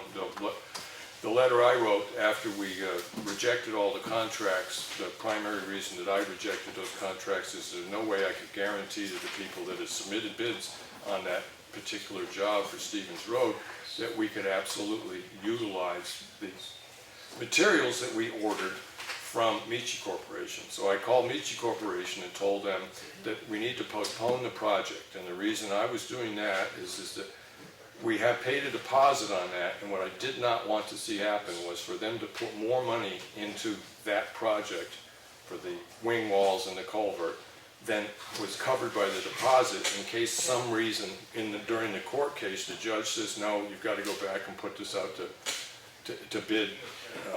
And so I was called up and on that. Mr. Gard came into the office today and said he received a call from you. Now I know you called right after I did. Yes. Right, but he said he received a call from you to say to continue the project. Yeah. I'm trying to understand, was that the call that you made after me, or did you make another call? That was, The day that I sent the erroneous Yeah. email? Is that, and the other thing is, we've signed a contract with Mitchell, yeah, so we're stuck with it regardless. well, we're stuck with it for the deposit at this point. According to the information I got when I talked to him on the phone, and I feel justified, I mean, I think they're justified in that. We paid a deposit for a job. I called up and they had just started to either set it out, he said it was like just that afternoon.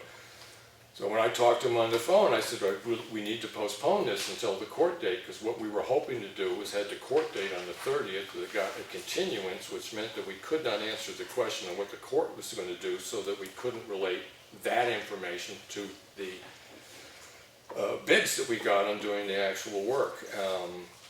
According to the conversation that Mr. Gard had with the office, and this was, he came in the office on his own without any forwarding phone call or anything else, because they don't know where we stand right now. So, because they've received two different pieces of information.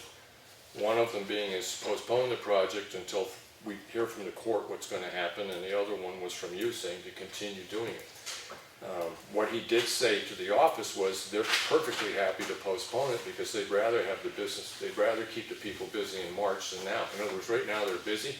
In March, they're going to be trying to keep people on the payroll, possibly. I don't know what his reasoning was, but they'd be perfectly happy to wait until these questions are answered about the court case. And then if we can proceed, call them up and say, okay, we can have it ready by next spring.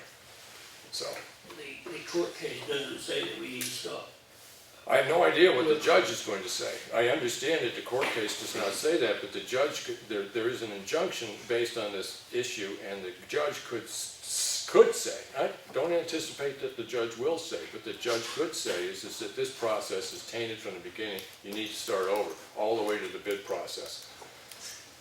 So that's the reason that we canceled all the contracts. I mean, that's the reason that we refused to accept any of the bids, is because we had the insecurity of what was going on in the court case.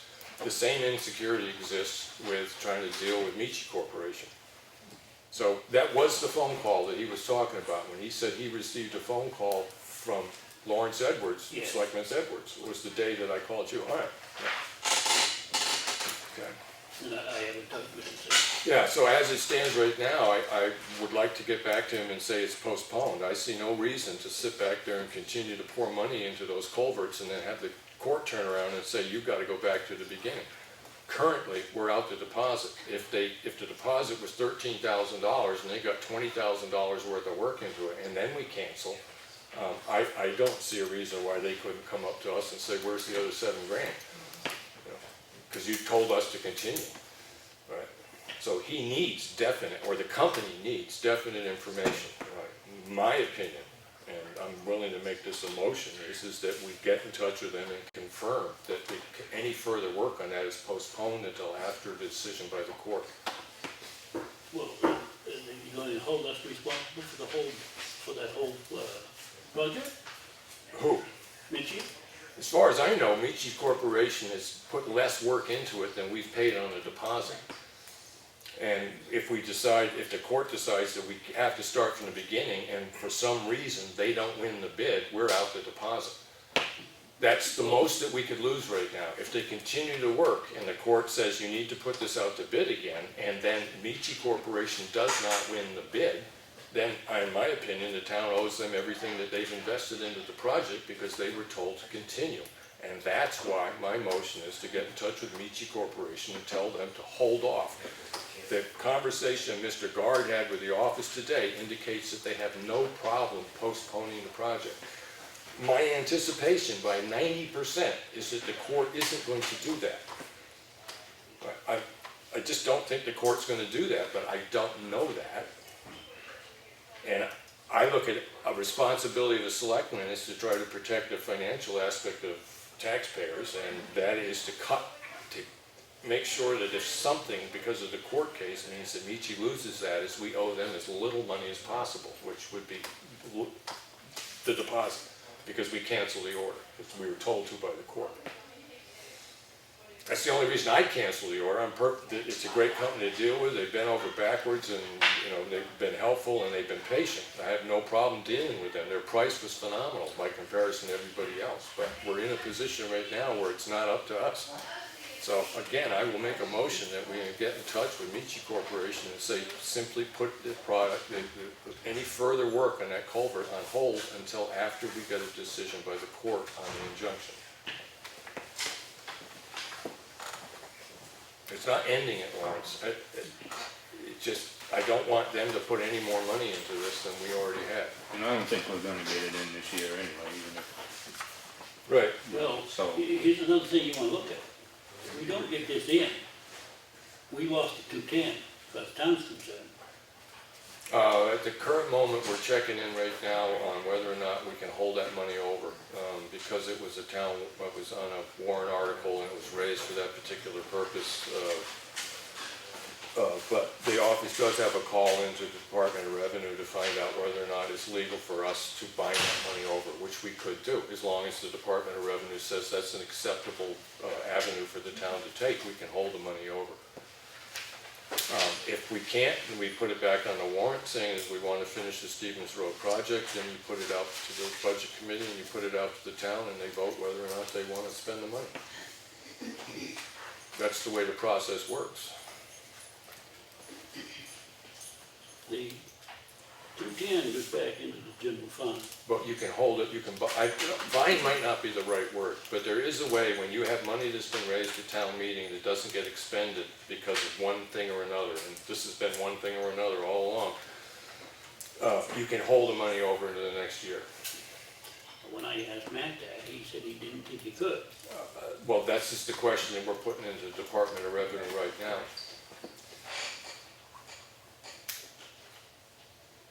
So, we keep putting this off, we won't have this in here until, I don't like putting this off, but as I said at another meeting, and I'm very specific about this, the reason that we're having these problems is that we tried to do this on our own hook. And in my opinion, it's a failed process. If we had gone with an engineer in the beginning, yeah, it might have cost us $12,000 more to get the whole job done, but we'd have people driving over that bridge right now. That was a mistake I made. the engineering firm was just doing the RFP, wasn't doing. I'm not talking about what we've had them do. I'm talking about the process by which a a project as critical, I know it's a culvert, but DES gets involved, nothing simple, right? I mean, there's no way it can be said, I can't say any better. We should have started with an engineer that would have taken over the entire management of this plant. And that's why we're in the position we're in right now. And whether or not, I cannot see asking Michi Corporation to continue building that particular piece of precast concrete until we know that the court's gonna let us continue working with them. Well, we don't have anything that says that we have to stop right now. And we go to court and they look at the situation and they go, these people messed up by the numbers 9 ways from Sunday on this thing. They should have done this and they should have done this. What you need to do is start the process over again. That is a viable conclusion with a court case. I think by 10%, I think 90% that they're gonna say proceed. But I don't know that. It's a court, it's a judge's decision. And a judge's decision could be anything. We don't know what it's gonna be. So I will again state my motion is that we are in agreement to inform Michi Corporation to put the project on hold until we get a decision by the court on the injunction that's been filed against the selectmen. That's it? You make that motion? That's a motion. Oh, I don't have a problem with it, I'll second that. Second that? Okay. Any other discussion? I think it's a mistake. Okay. In my opinion, we've been at this too long to give it up. I mean, I just don't see us getting it in this year anyway. If that So culvert come January, if the court says, all right, yeah, you go ahead, we'll just call Michi, go ahead, build it. And we'll just have we to. can't do it then until late August. Well, I mean, we'll have it when we do it. Right, and the one thing we can be doing in the interim is to sit back there and find out whether or not we can bind the money over for next year. No, So, I'm still gonna say, I think it's a mistake, we've been at this too okay, long to give but, it well, up. yeah, And Well, it could be a mistake, I'm not saying you're wrong, but I think that's the way I think we should go we about it. started this in 2013. This is a culvert. okay, so any other discussion, Billy Mead, any other discussion on this? I don't agree with it, that's my Okay. opinion. All right, Lenny, anything else you want to say? No? I've said my piece, and so the motion is to inform Michi Corporation to put any further work on the culvert that we ordered from them on hold until after we can get the decision. Just put it on hold, don't cancel it. Right, exactly. So, that's the motion, it's been seconded, we've had a discussion, all in favor of the motion, say aye. Aye. All opposed, one nay, okay. And we've got, Lawrence, Elm Street Bridge Maintenance, we got that update, Bonnyman Road culvert. I'm thinking that was, the engineer was meant to come by and, or was that was just what we were gonna get from the, preservation of the Alliance people up there, and they came in and told us about that, so that's been done, okay. 91A request form we've talked about. Lawrence, out of town all week, if you wanna try over the weekend or something to get together and get that thing off the ground, the container out back. I'll give you a call Saturday or something like that. Won't be over the weekend. Okay, all right. Well, I'll give you a call beginning of the week or something, see what we can do. Also, there was something in the action folder. Yep. I think we ought to go into 91A on that, because it involves employees. You know. Let's see what I wrote.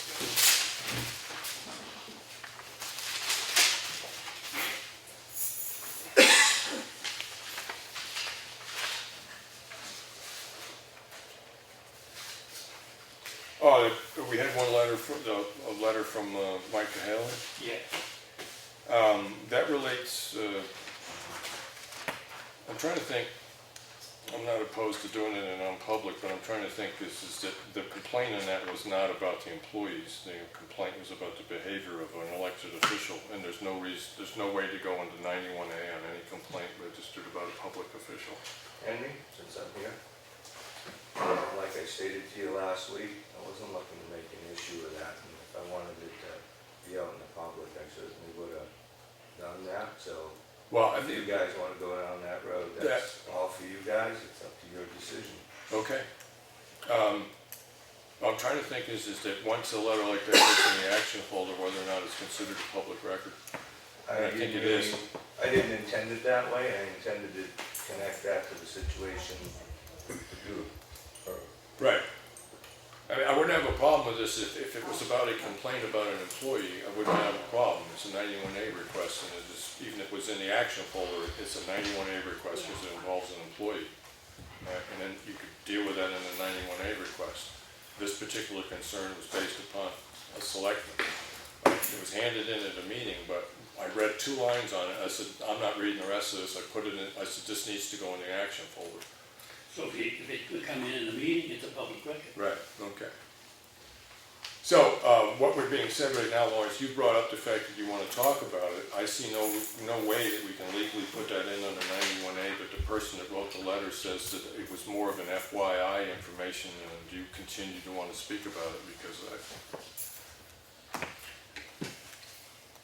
So I'm going to leave that up to you, Lawrence. I think it ought to be read in public. Okay. Public document, I think it ought to be read in public. Go ahead. Okay, on September 8, 2016, I was at the town hall with a few vehicles that would do. While I was there, Mrs. Feirick asked if a member of the planning board, I might answer questions on subdivision and lot line applications requirements for a member of the public. After he responded to a question, I asked Mrs. Feirick for information regarding the Stevens Road culvert specifications. While I was standing at the office window, Selectman Lawrence Edwards came up behind me. As I turned around, I was immediately accosted. I ought to use words that we could understand. By Mr. Edwards, who came right up to my face.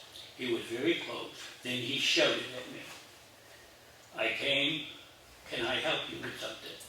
His volume and tone, as well as outward appearance, made it clear to me he was quite agitated. At that time, I felt Mr. Edwards was about to strike me. I responded to him, no, I don't need your help. I'm not here to see you. At that point, he turned his aggression to the office staff in a loud and accusatory tone. He demanded to know if I had business there. The staff answered that I did indeed have business to conduct, at which point he shouted, he's been here for an hour. In my opinion, the staff was taken back by his overall purist manner. They appeared to me to be unsettled by Mr. Edwards' level of anger. I then asked Mr. Edwards if he was feeling okay, to which he responded very briskly, I feel fine. I then stated to Mr. Edwards that he seemed rather confrontational today. At that point, he yielded some space. At this time, I did question him regarding the town policy on ditching materials. Considering his level of agitation, I felt it would be best for all if I left the building. I departed after a brief conversation with Mrs. Emerald, the town clerk. Later that same day, I called the office to inform the staff that an advertised such an employee would be contacting them in the next week or two to set up an appointment with me through the office. The meeting time is to be at advertised convenience. The purpose being to discuss the tax assessing and recording impact of detached accessory dwelling units, which is being presented by the planning board. At that time, the office staff informed me that after I left, Mr. Edwards demanded to know what business I had in the building and that anything I wanted or needed in the future was to be submitted in writing. I was told he conveyed this in a loud and intimidating tone with his office staff. I find his treatment of the office staff as not just unprofessional, but a violation of the Effingham personnel policy, as it applies to intimidate and harassing behavior towards the employees, the public, and the other town elected officials. as an elected official, Mr. Edwards should be not expect to be able to control the public access to town information and the overall use of town facilities. It's a rare day that I find myself agreeing with Mr. Edwards regarding town business, regardless of our opposing viewpoint. This should not be a personal issue. His behavior towards me in the collateral aggression directed to the office employees is unwarranted. I hope the other board members will take steps to protect the staff from further abuse and repercussions from Mr. Edwards.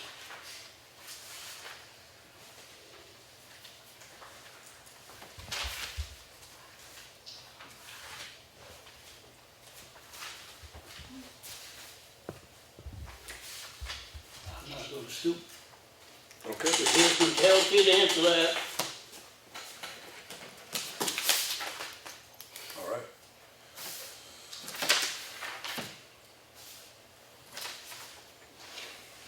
Anything else, Lawrence? Yeah, we have the purchasing policy that we were going to go over. Okay, well, we'll put that down at the work session at the end. Anything else? Because I'm just going to go Lenny's stuff.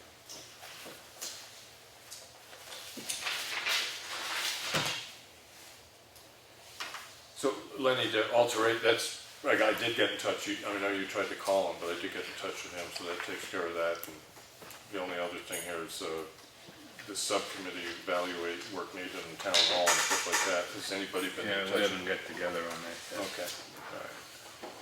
Okay, and the blueberry bush is just, Still there that's as just of, there as a reminder, you know, right? Yeah. it's still there as of Friday. Okay. All I right, have talked to her again, so she's just gonna leave me no choice but pull it up. to go get it, yeah. All right. Is it small enough to be put in a pot? I mean, dig it up, put it in a pot and leave it there in the pot and inform the person that it has been unplanted? Well, I think they've had plenty of time to go dig it up themselves. Okay, all right, okay. All right, and then under budget items, that's painting library. This is all, this is primarily on this so that people are aware of those things that when we get in with the budget committee are the things that we're considering spending money on. Did we ever hear anything from LaPlante? No. Haven't heard back? No. Okay. All right, and as I said, that's strictly trying to get an estimate of what it would cost to replace the building out back, not that I'm necessarily thinking it's gonna get done anytime soon, but we do have $40,000 in the public safety building fund, and I would like to be able to put forward to the budget committee that we're actually gonna use that money for something in the future. So that's really what that's about. Rent the school building, move it all back. Yeah, it's I mean, they are very aware, when I spoke with them, when they came up to look at what we wanted, they are very aware this is a municipal contract, you know, there's no promise of any money. They were just gonna try to get me a quote, because they do prefabricated buildings that are suitable and meet all the requirements for municipal buildings. It's like size of the bathroom and how high the doorknobs are and all that kind of stuff. They're aware of all the needs for the building, and they were just gonna get back to me with a price. This is just a guess. Suppose they said it's going to be $86,000, and you go to, I mean, I have no idea. You know, you go to the budget committee, say we have X amount in the fund. We'd like to continue because at some point that building will need to be replaced. So, anyways, that's what that's about. So everyone's aware of it. It's not an intention to spend money this year. Has there been any thought of expanding this building or? You know, Wait till we get to public comment, and we can Oh, get to sorry. that. I'm just trying to get through this because we have a work session on afterwards. Nothing particular under old business. There was the purchasing agreement that Lawrence was talking about, and then review procedures for receiving and recording contact with existing proposed firms working with the town. We just kind of need to do that because we have had a problem with contact being made that other selectmen weren't aware about. I do have a question, Lawrence, that the salt shed, there's a certain amount of money sitting in the salt shed fund. It's just under $6,000. And I do know that we talked at one time that there's a chemical treatment you put on the cement so that the salt doesn't affect the cement as readily. Do you know if that's finished? Because I think it had to be done 3 years in a row or something like that. No, it's only been done twice. And it should be done again? I can't remember if it was 3 years or not. Okay. If it, we'll probably won't be able to do it this year. Right, but I mean, Maybe it's, do it next year. okay, and then the money that's in that fund, it was the salt shed fund, like that.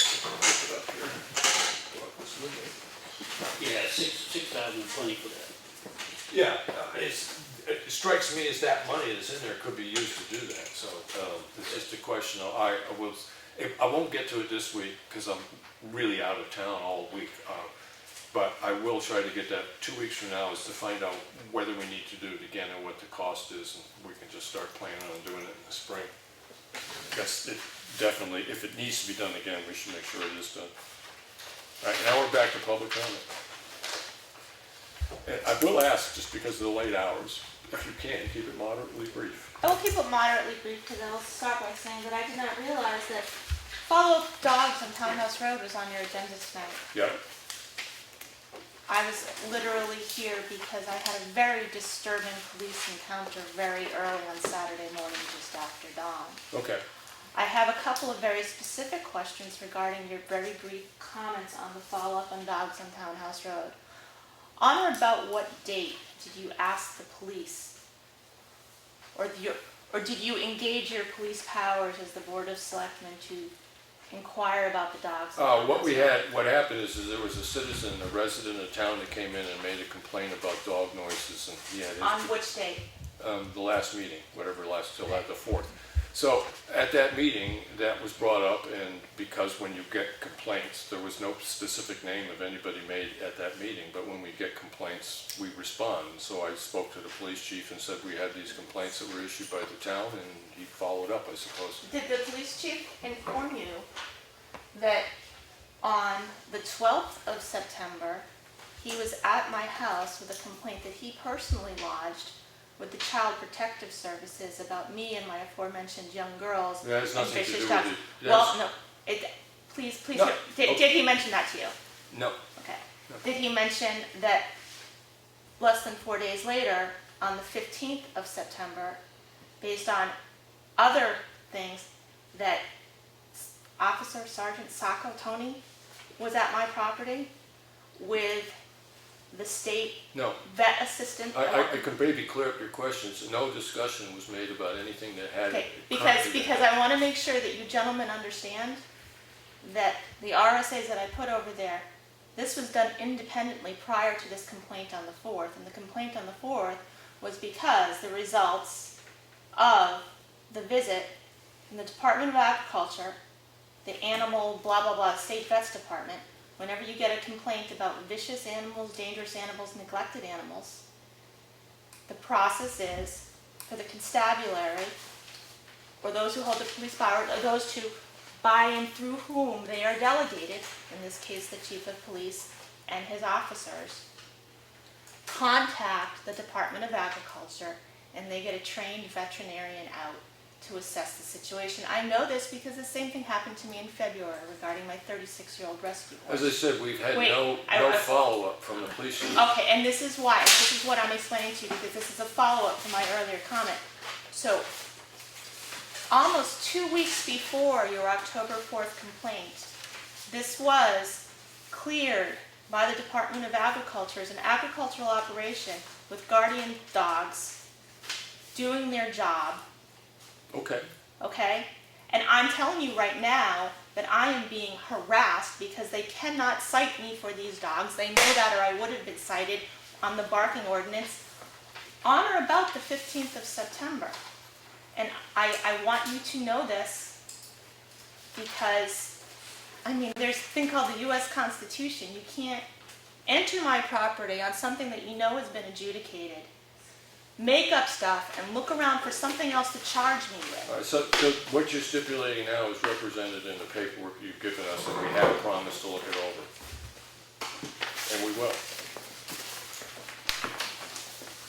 RSA 46631, which was the one in which they investigated. Excuse me, dogs one and second. dogs. This is a public comment period, and we have other things to do in the meeting. You have stipulated that you wanted us to read those documents, and we have said that we will read those documents. So we will respond to the paperwork that you paid. And you're telling me right now that based on the October 4th after the October 4th meeting and your request that the police follow up, you have not received word back on that follow-up yet. I haven't had the police chief has not been into the meeting to tell us what happened, no. What was the name of the citizen who will be in the minutes? Yeah, it would be. What was the name of the citizen? Neighbor name of Suggs. Thank you. Anything else? All right, anybody else? Just one thing, Henry, on the salt shed, it's probably in the folder from construction time.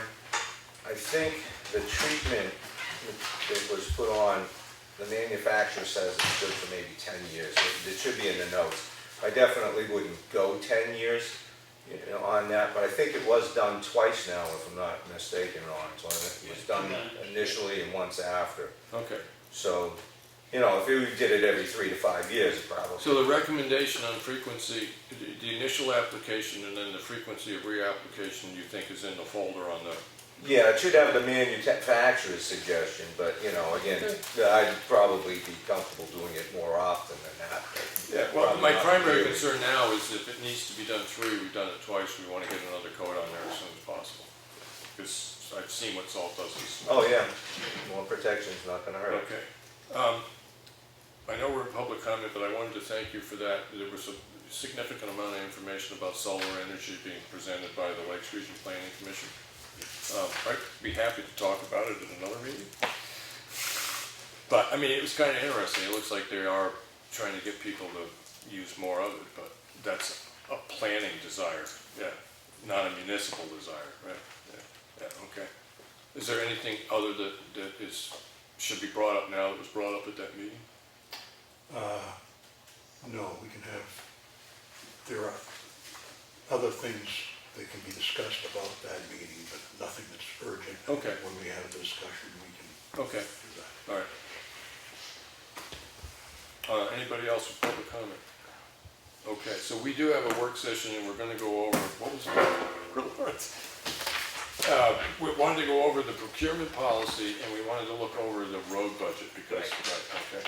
Let me go take a 5-minute break and I'm just gonna go see what I can get on the budget versus actual.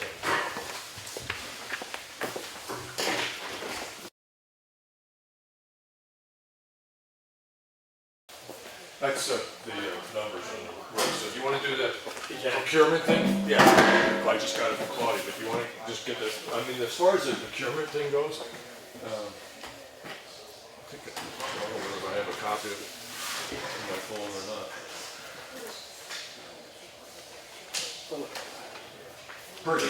Purchase. This was added into it, Right. okay? Then they put on this one, they just put, they added a single, I think it said major. And put single. The number 2, right? On page 3. Oh, that is the 3rd page. Do you have the newest one, Lenny? Yeah. Okay, so, It's been kind of renumbered and... all right, so let's just start at page 1, the subject launch. So this is the new one that's been looked over. Yes. So on page 1, under Roman numeral 2 purchases, has A, B, and C, D, have they all been added or were they? Yeah, All have been added. Yeah. So under 500 employees are encouraged practical between 5 to 3,000, 500 to 3,000, informal bids from at least 3 sources. This seems reasonable. 3 sources must be obtained. Now, the one thing I have a problem with must, because there's certain small things that you can do in this area, and there's no one close enough. You may not find 3 companies that can do it. So whatever it is that you needed done or what you're trying to buy between $5,000 and $3,000, it's saying that we must get it from at least 3. And there's certain small jobs that there probably isn't 3 people that are willing to do it. So, well, it's like the, on 3 bids, we only got 1 bid. You know, you don't have to take that bid. informal bids from at least. So we could just add, if possible, after obtaining. Yeah. Or at the beginning, if possible, informal bids. Or when if possible is better than when practical. So if we put if possible in there, that looks pretty good. And then bids shall be documented and may be supported by written quotations from vendors. Bids shall be documented. That makes sense. It means that the office has records of all the information and stuff that everyone went through. So Lawrence, you understand my concern about the tree, so if possible, does that make sense to you? Yeah, you can, Or when possible? yeah, when possible, or if possible. All right. I'm gonna, when or if possible. Well, right now, I like when better than if. but- Okay, that's fine. All right. Okay. And then, Put that at the beginning or at the end? I would put between informal bids from at least sources when possible must be obtained.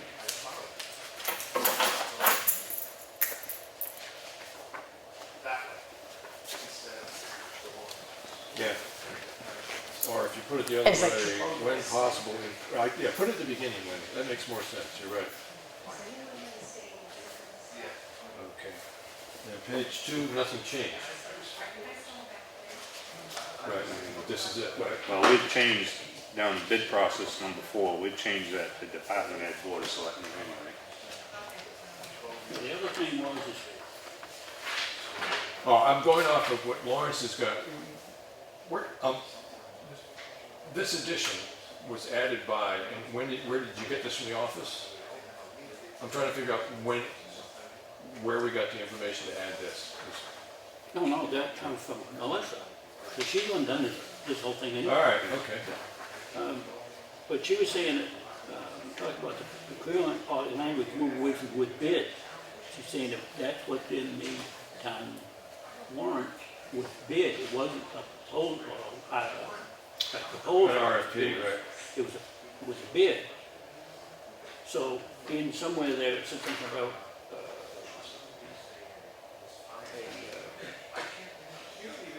a proposal, not a bid. Right.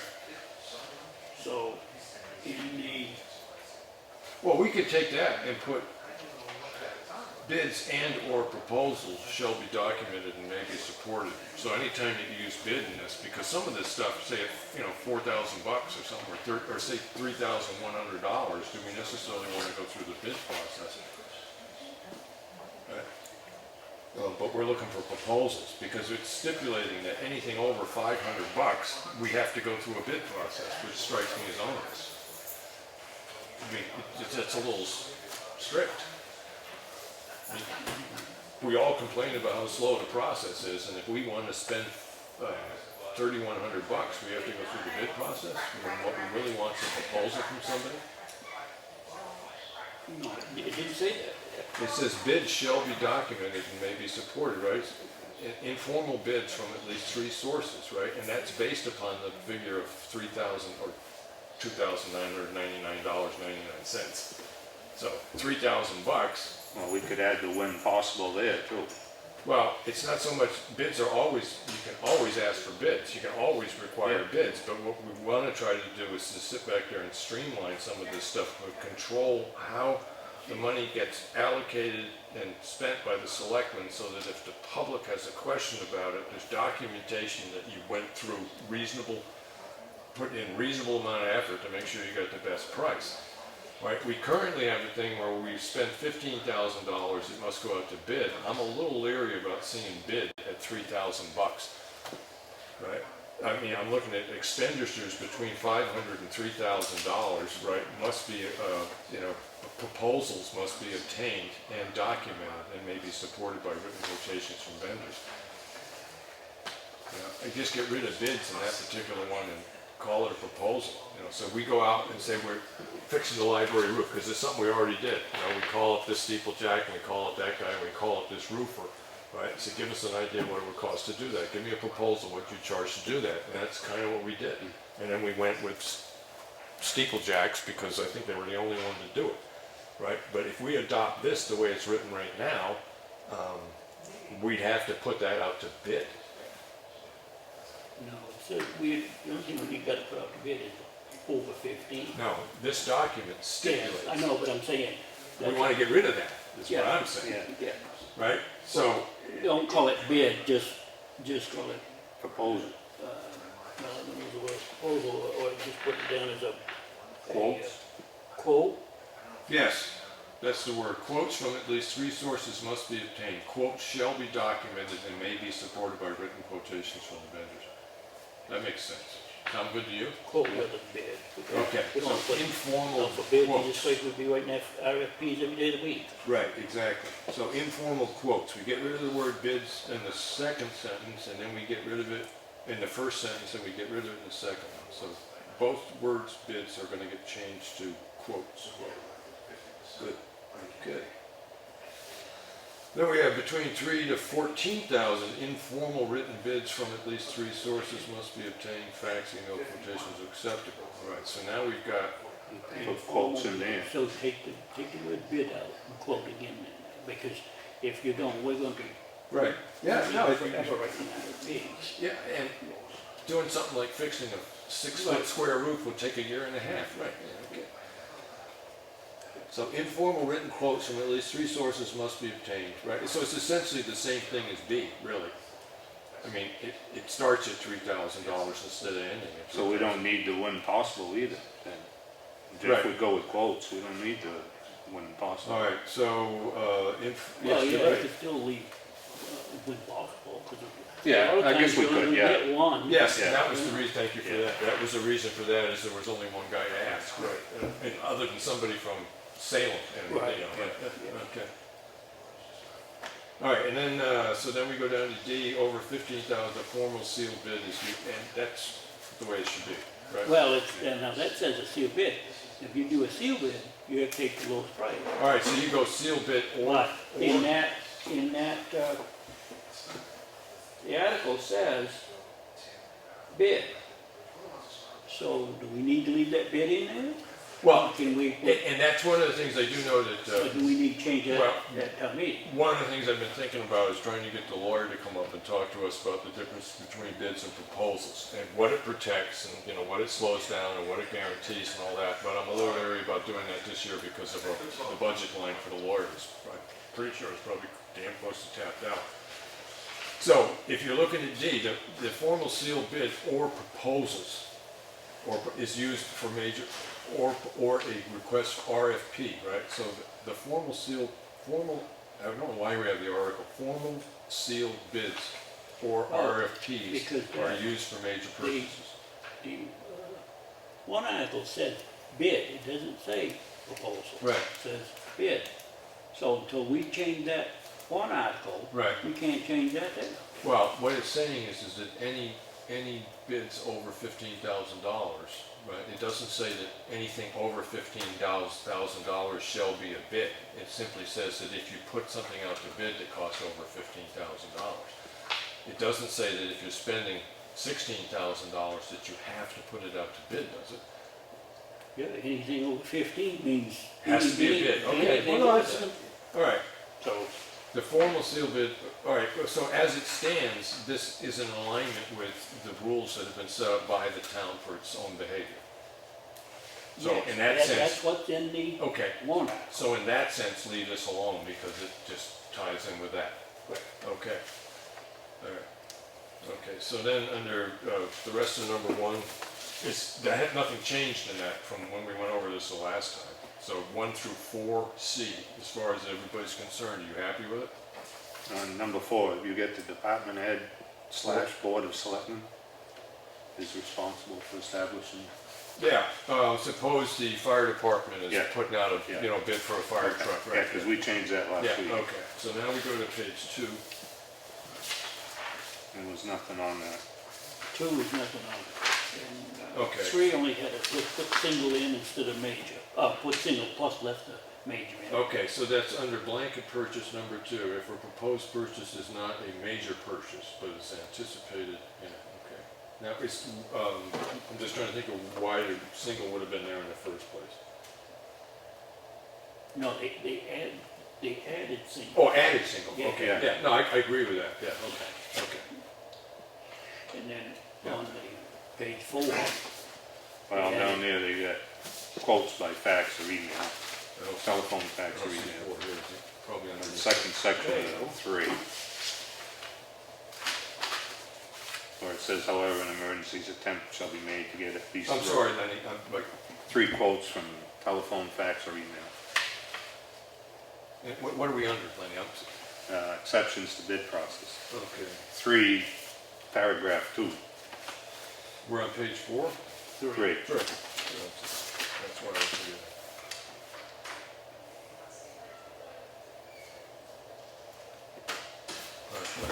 Sorry, I'm just being thick here. Okay, on the Three, second four, paragraph right, under yeah. 3. Okay.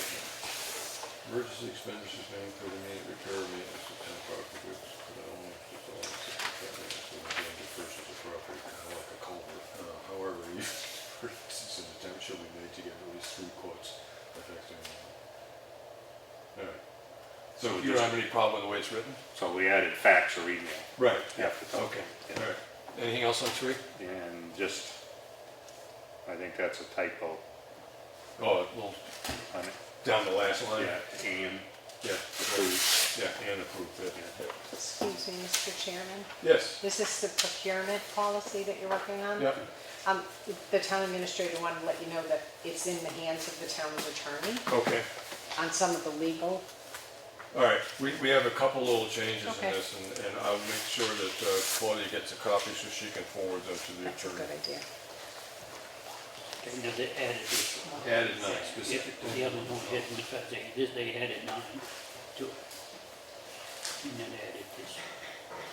Okay, so this means that because it has to be a Chevy part, I mean, I'm just making it up. It has to be a Chevy part, you can't put a Ford part, then you don't have to put it out to bid to Ford because it has to be a Chevy part, right? Okay. Certain provisions is right for the.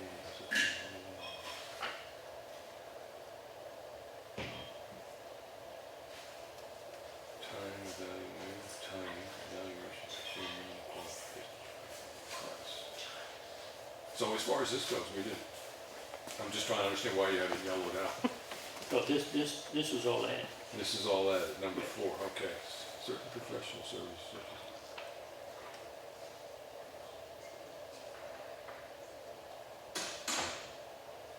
Okay, that's what it's in.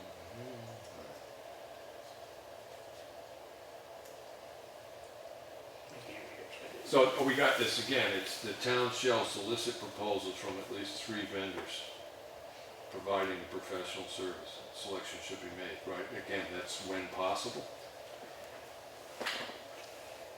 For an RFP. I mean, you put out an RFP, I mean, it's something dumb like beavers. We're getting rid of mice. Again, I'm just thinking when possible, because we're rural and sometimes there might only be 2 firms that we can find that would be, you know, even dealing that kind of business. So it just gives us the option, right? So Lenny, what we're looking at is under section, on page 4, you got it? Yeah. Okay, So you want when possible before the town? when possible, the town shall solicit, yes, I think it's a good way to start it. You agree? I agree, yeah. Okay, all right.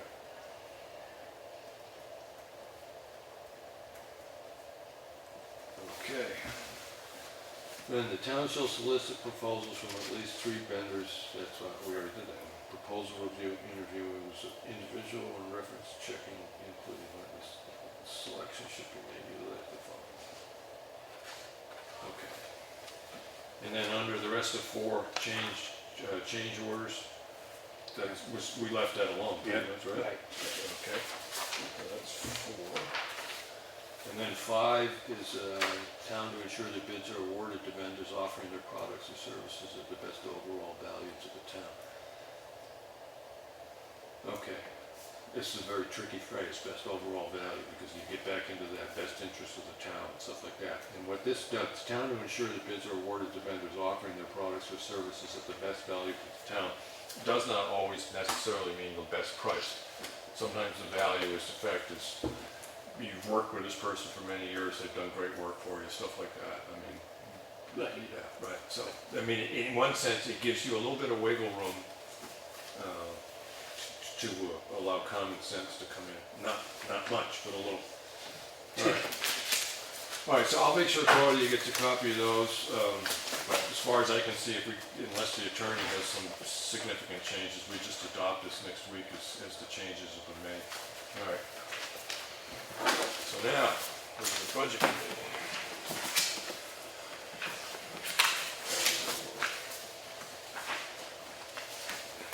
You get one? Yeah. So now we need to go to streets and roads. Now, on here, it says road maintenance contractor, says we got $12,880 left. Yeah. Okay, you on page 5, on under highways and streets? Yep. Yeah. So, if we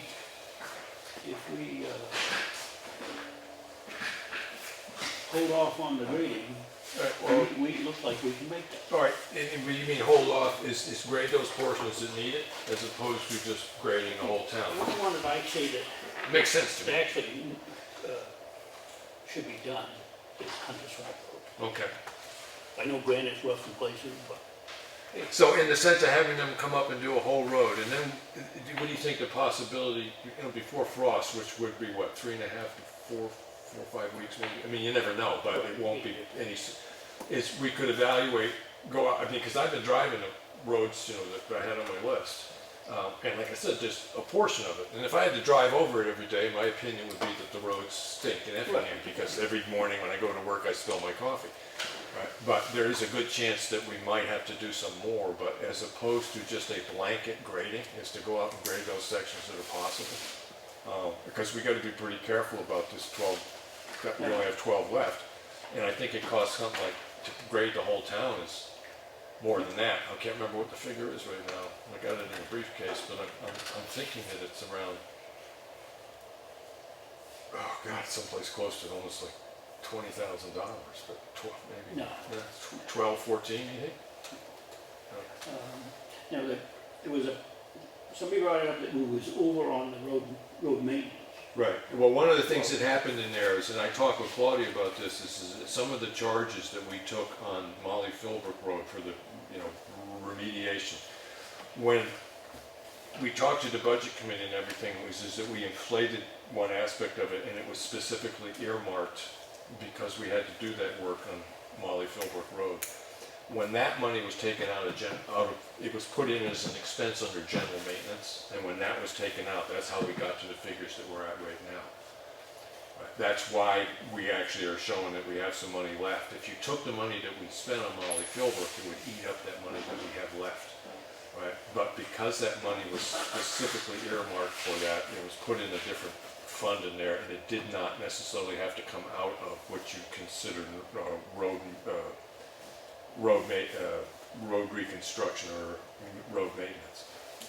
Under materials contractor, those two parts, materials and road maintenance contractor, there was money being charged to that line that was actually money that was raised to do the remedial work on Molly Philbrook Road. When the office took that money out and put it in the correct line, that's how we came up with $12,880 left over.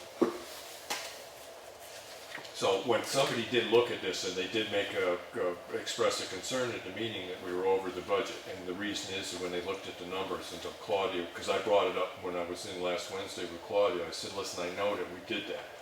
And she went back and checked and found out that was the case and was able to shift this money. I mean, it's all money that we've spent, but as far as what line it came out of, we are now no longer currently over the road budget.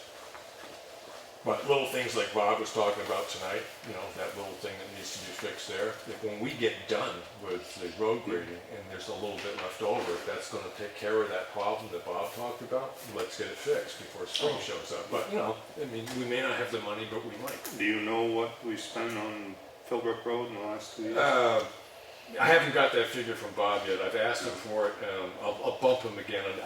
Guys, I apologize for this. I really am out of town the rest of the week. I got a guy came all the way from England, and he's teaching me some classes, and it's like I should have been there today, but I'm going to take advantage of this. This guy's the best in the world. He came from England. He wants to get together with me. So as far as what I usually do on Wednesdays, it isn't going to happen until probably Saturday.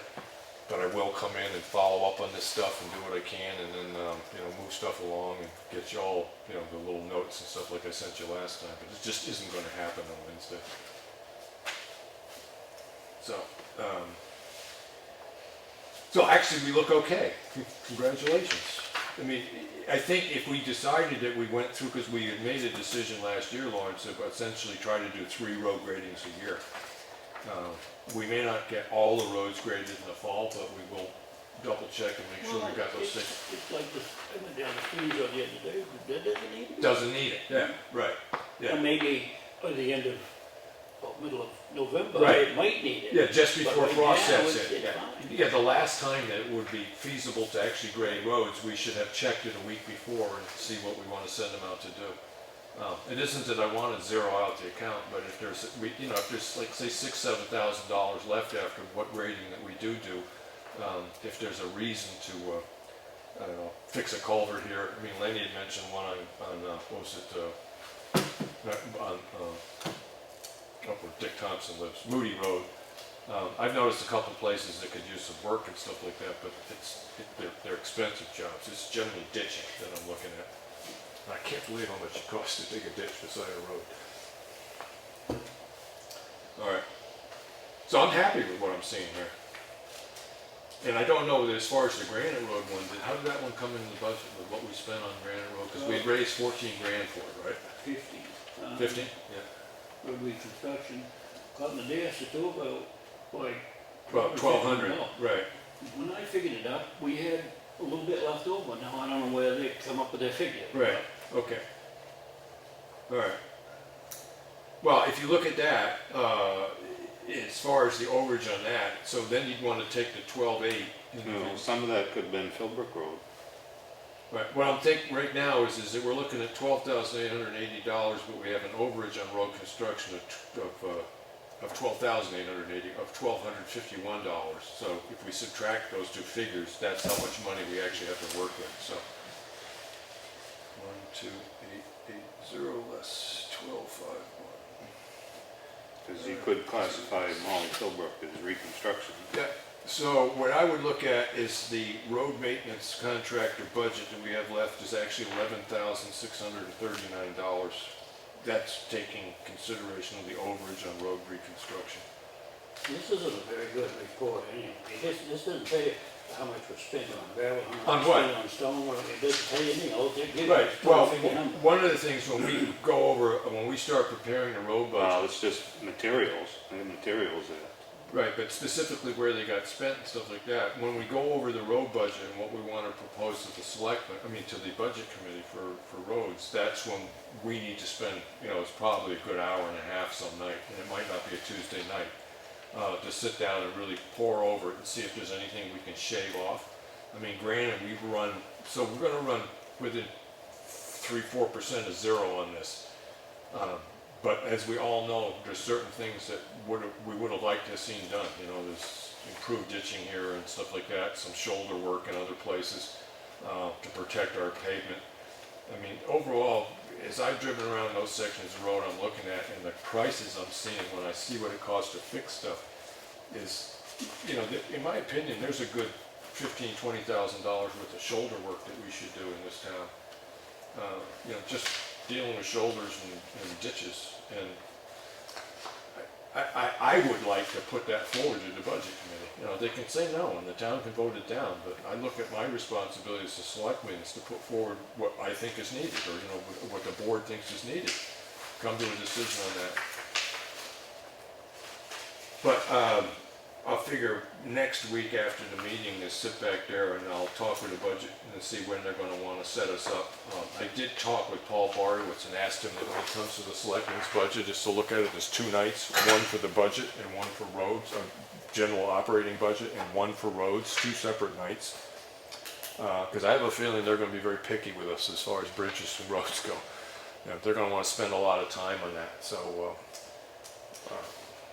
I haven't heard back from him on whether or not he's agreed to do that. Because I do know that in the past, they've kind of lumped them both together on the same night. But then again, in the past, they weren't paying as much attention as they are now. So, but congratulations. We tried pretty hard to keep this budget right on roads. And I like the concept of, grading where needed. Especially the last one of the year, because we know perfectly well the first one of the year, the whole town needs it, and generally the second one does too. And the thing you did with the dividing up the calcium chloride warrants, that idea was that worked out really well. People were pretty happy about that. Yeah, I think it stretched it out a little bit. Well, I think it did a better job, is what it did. Well, I think it stretched it out, so we got more, Well, it was an exceptionally dry year. Yeah. So it worked good this year. Yeah, yeah, I mean, if we'd had normal rain year, right, you might not have noticed the difference. yeah, This year was, when it rains, it brings that calcium back to the top. right, It's like soap, you Yeah, know, yeah. come back to the top of the ground. right. Yeah. So really, it's attracted to water the same way water's attracted to it. Yeah. They run to meet each other. I remember that when I was. No, I don't see anything in here on the Stevens Road Bridge. Am I missing that or what? As far as like a list of expenses and stuff like that? Well, how much money has been spent out of that Oh, so far? I did some, You know, and the previous one, they had it in. I'm trying to remember, Lawrence, where it is, because that's one of those things that I did send out, but you all never got, and I've got it listed here. Because I did the math on it one day. Let's see if I can find it. Because I remember when we were looking at the estimates, remember I kept saying this, is that we can't even consider these because we don't have that much money left. Because I actually did have that figure, and I'll see if I can dig it up here.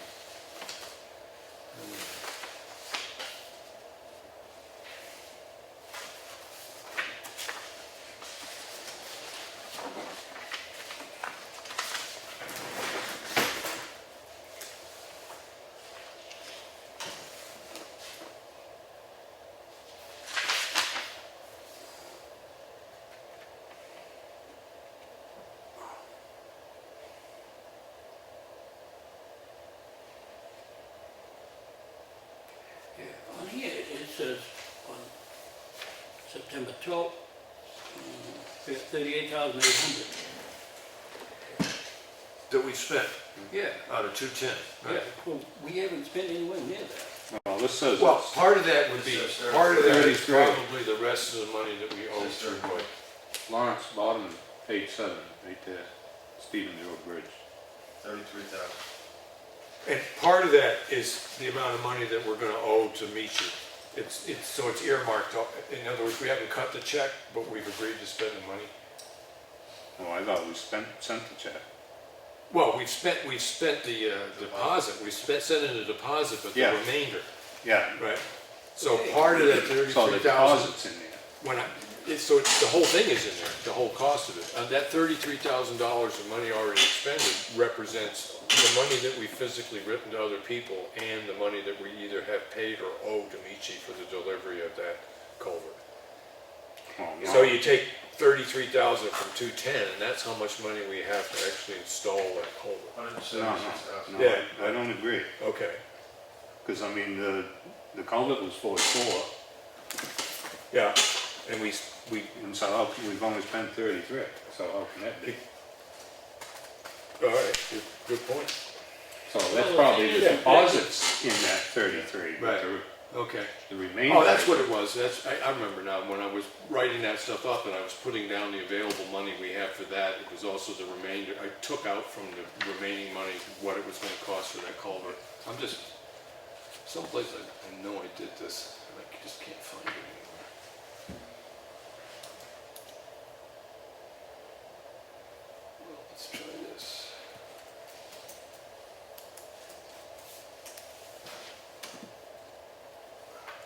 What was the deposit from each? 14?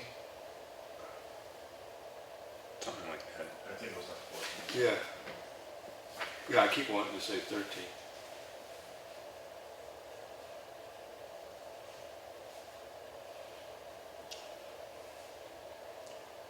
All right, so that's 40K.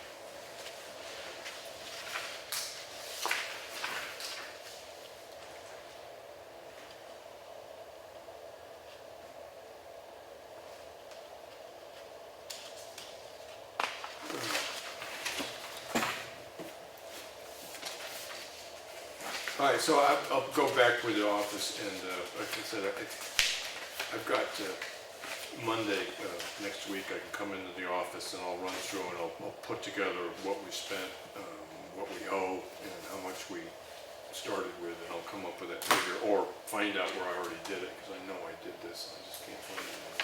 Well, I think you added in something that doesn't belong to it, because on 8-2, they had 17,000. Now on 10-11, I got 33,000. Let's see what I got. Say page 2? No, on 8-2. Oh, date 8-2. Oh.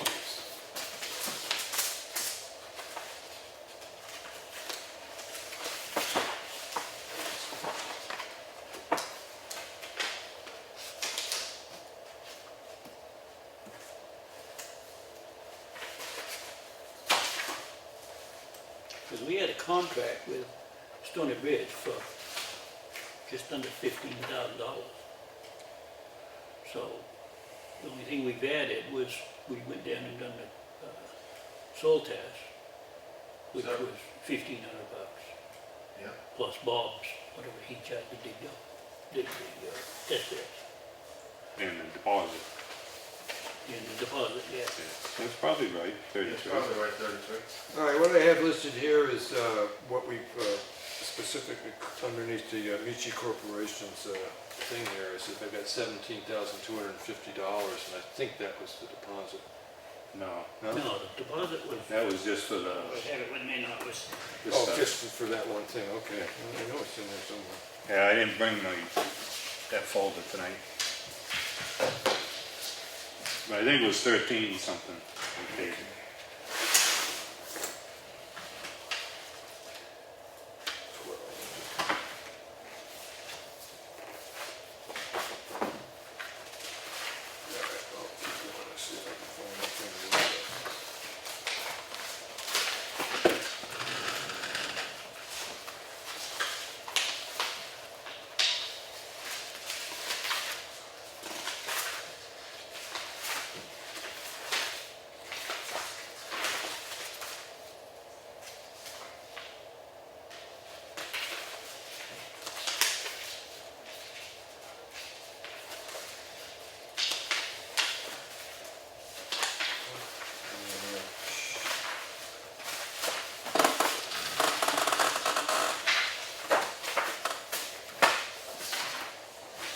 Okay.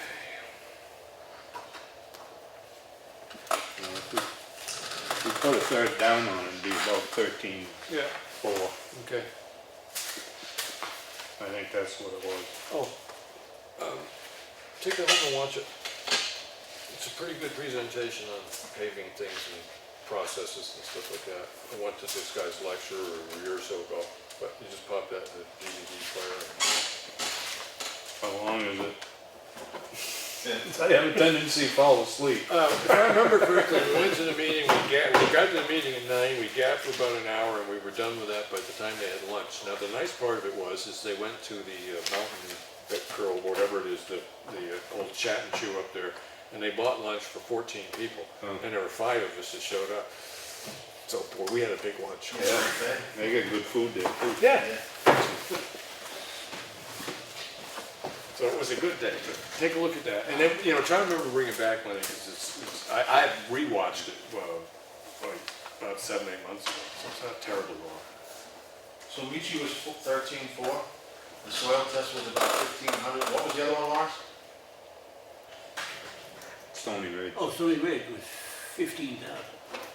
That was for the, Yeah, and then we had a couple of meetings where we brought those people in, and that money I haven't put into the equations that I know I made that I'm looking for.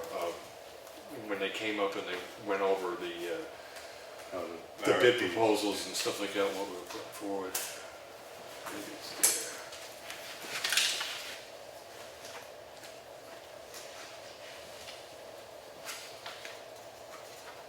No, that's not it. Okay. But I do remember that when I ran those numbers and we were looking at the quotes, is that we had one in there that was like 166, and we still had enough money to consider that one at the time.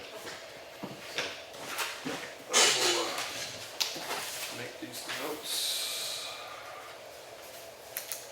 Redo. We'll find numbers. Okay. This is the last year for the Winter Road Yeah, contract. yeah. Yeah, Claudia's You know, good. if we don't put that out for bid until after town meeting, how do they know at town meeting how much to raise for it? And therein lies and that is the biggest problem I see with the way that either we manage money and stuff like that, or municipalities are forced to. I don't know the answer to which it is, whether we have to do it this way or not. But, you know, you put out an RFP to do a project, and you get, it's like this one right here, and you get a price, and now you've got to go get the money to meet that contract price. It's just, it's an odd way to do business. Well, my thing was, now you're telling them how much the town has to spend. Right, so they know where to They dig. know where to go. And all the years you were kicking, and normally, I know this is a work session, but you never figured a way around that either, right? You're screwed. Yeah, you are basically, Yeah. unless you don't, you know, I mean, you have to raise money. Right. So what Bill kind of thought was, Bill's thought, I believe, how we kind of did it was, there was a certain, like paving, right? Yeah. Frank Carroll said you could bank on it going up 10% every year. Right. However, this year, It went down. it went down because the price of oil's way down. Right. So you can get a paving job dirt cheap now. Right, today, Yeah, but who knows? Yeah, So exactly. when we go to the budget committee, that's one of the things that I really was thinking about is that I'm gonna, I told you what our request was, I think it's 156,000. So that was the cost of the section you want to do and doing the skirting on West Range Road, but he gave us the new prices because they dropped, but when we get in front of the budget committee, we say, listen, this is what they gave us as a quote, but this is what we're asking as we need, but I'm gonna put forward to the budget committee that we may want to go with the old price of what it would cost to have done that same section of road, because the price of paving could go up. Because we ran into that problem a couple years ago, when we had the money, we'd been given ideas of what it would cost, and then when we got a price on what we wanted to do, it was over the amount of money we had to spend, and then I'm gonna say to this selectman, we made a moderate report decision on how to use that money, but, you know, I don't think it was money wasted. You know, we improved roads, the next time we paved them, they'll cost the town less money. It's the same way on this big project. Whoever thought those bids would be that far apart, Right. you know? What, there's only $116,000 spread, and that's as long as you don't take the lowest one. Right. Yeah, Take but the I mean, lowest. out of all of them, there was 160,000 paid almost. Right, yeah. And that's the one that was the one that fit within the highest one that we could afford. The next price up on that was over the amount of money we had left from the numbers that I ran. So, because I know I had those numbers on the table when we were reviewing those things, I just can't find them. That's the problem with computers. We got the prices from Bacon, Yeah, who inflated the prices. So we thought we was way over yeah, what we needed. right. Come find out, we didn't have enough money if we went with some of them. Right. Yeah, but we did have enough money to do it until the bug hit the system and just scotched everything that was going on. You know, we did have enough money to go with at least one of those. We're gonna put in a Request to bind over or carry forward. an estimate for the Granite Road and the Snow Road this year. I'm trying, you know. We pretty hard work to come up with an estimate. Right. Yeah, the only estimate that I have is the one that we got out of HEB, and we know that was based upon doing it by state standards. The one thing I do know with the budget, when I get in front of the budget committee, is there's no way we can raise enough money to do Snow Road now. If we can hold over the money for Stevens Road, right, then we need to just go to the budget committee and say, listen, you know, we had an estimate of close to $1 million. We think that was slightly inflated, but it's slightly inflated by $250,000. Fixing Snow Road Bridge is, you know, we're looking at a minimum of $600,000 to do that bridge by relationship to what we've been dealing with on Stevens Road, and then we have Granite Road. So if, you know, we've got 200 and change in that account now, or whatever it is, I mean, if we ask for another 200,000, it isn't enough to do either job in the coming year. So it's just a question of trying to get the budget committee to agree to put as much money as the town, as we think the town can afford into that fund, because we know that fixing, if the town makes the decision to fix Granite Road, between the two bridges, we spend $1.5 million, you know, or at least $1.33 million between the two bridges. You know, and we've got under $400,000 in that account now. You know, we're saving it up at the rate that we're doing. You know, I mean, I always look at it at one of those accounts. The purpose being is so that the year that you are doing the project, you don't have to ask for an absurd amount of money. You just have to ask for more than you've been asking for every year to put into the fund. So, you know, you're just trying to reduce the hit, but there's no way that we can save up enough money in the bridge fund to fix to get snow roads so we're not in danger of losing weight and then having it closed, or just losing the ability to haul the weight that we haul over it, or fix Granite Road. So it's just put forward to them. We put this much money in it last year, and we do have a recommendation from HEB how much to put in on an annual basis, and we go with that. But What is that money, annual? it's around us. It was 100,000 last year. Yeah. Their recommendation is with, I think, Oh, so they're not at 100,000 a year? Yeah. yeah.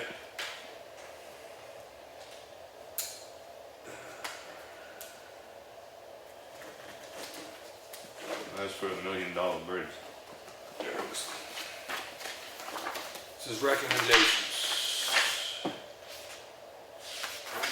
I don't know if he went for each year, he just went, he did for this first year. So we had Granite Road Bridge preliminary estimates, proposed bridge replacement structure, and then a Granite Road is $1,020,000. And they're talking about $60,000 there. I think I've got that little, I don't think it's in there, I think it's.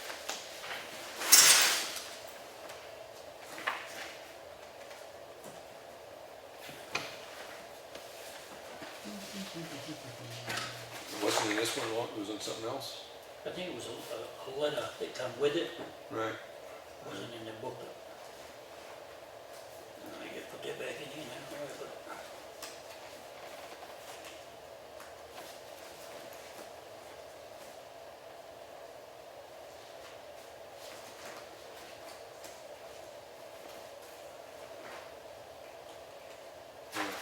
Yeah, no, I was thinking of as they're asking, they were making recommendations on how much to appropriate out of the bridge fund into a particular bridge project in order to start Well, what participating in the bridge program. What HEB done, they spent the 96 that we had in there. That's what HEB done. Right. Right.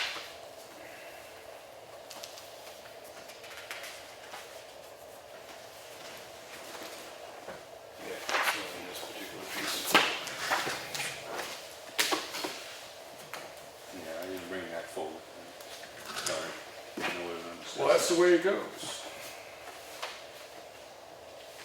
You know, I think you got me thinking that, I think toward the end, we started putting,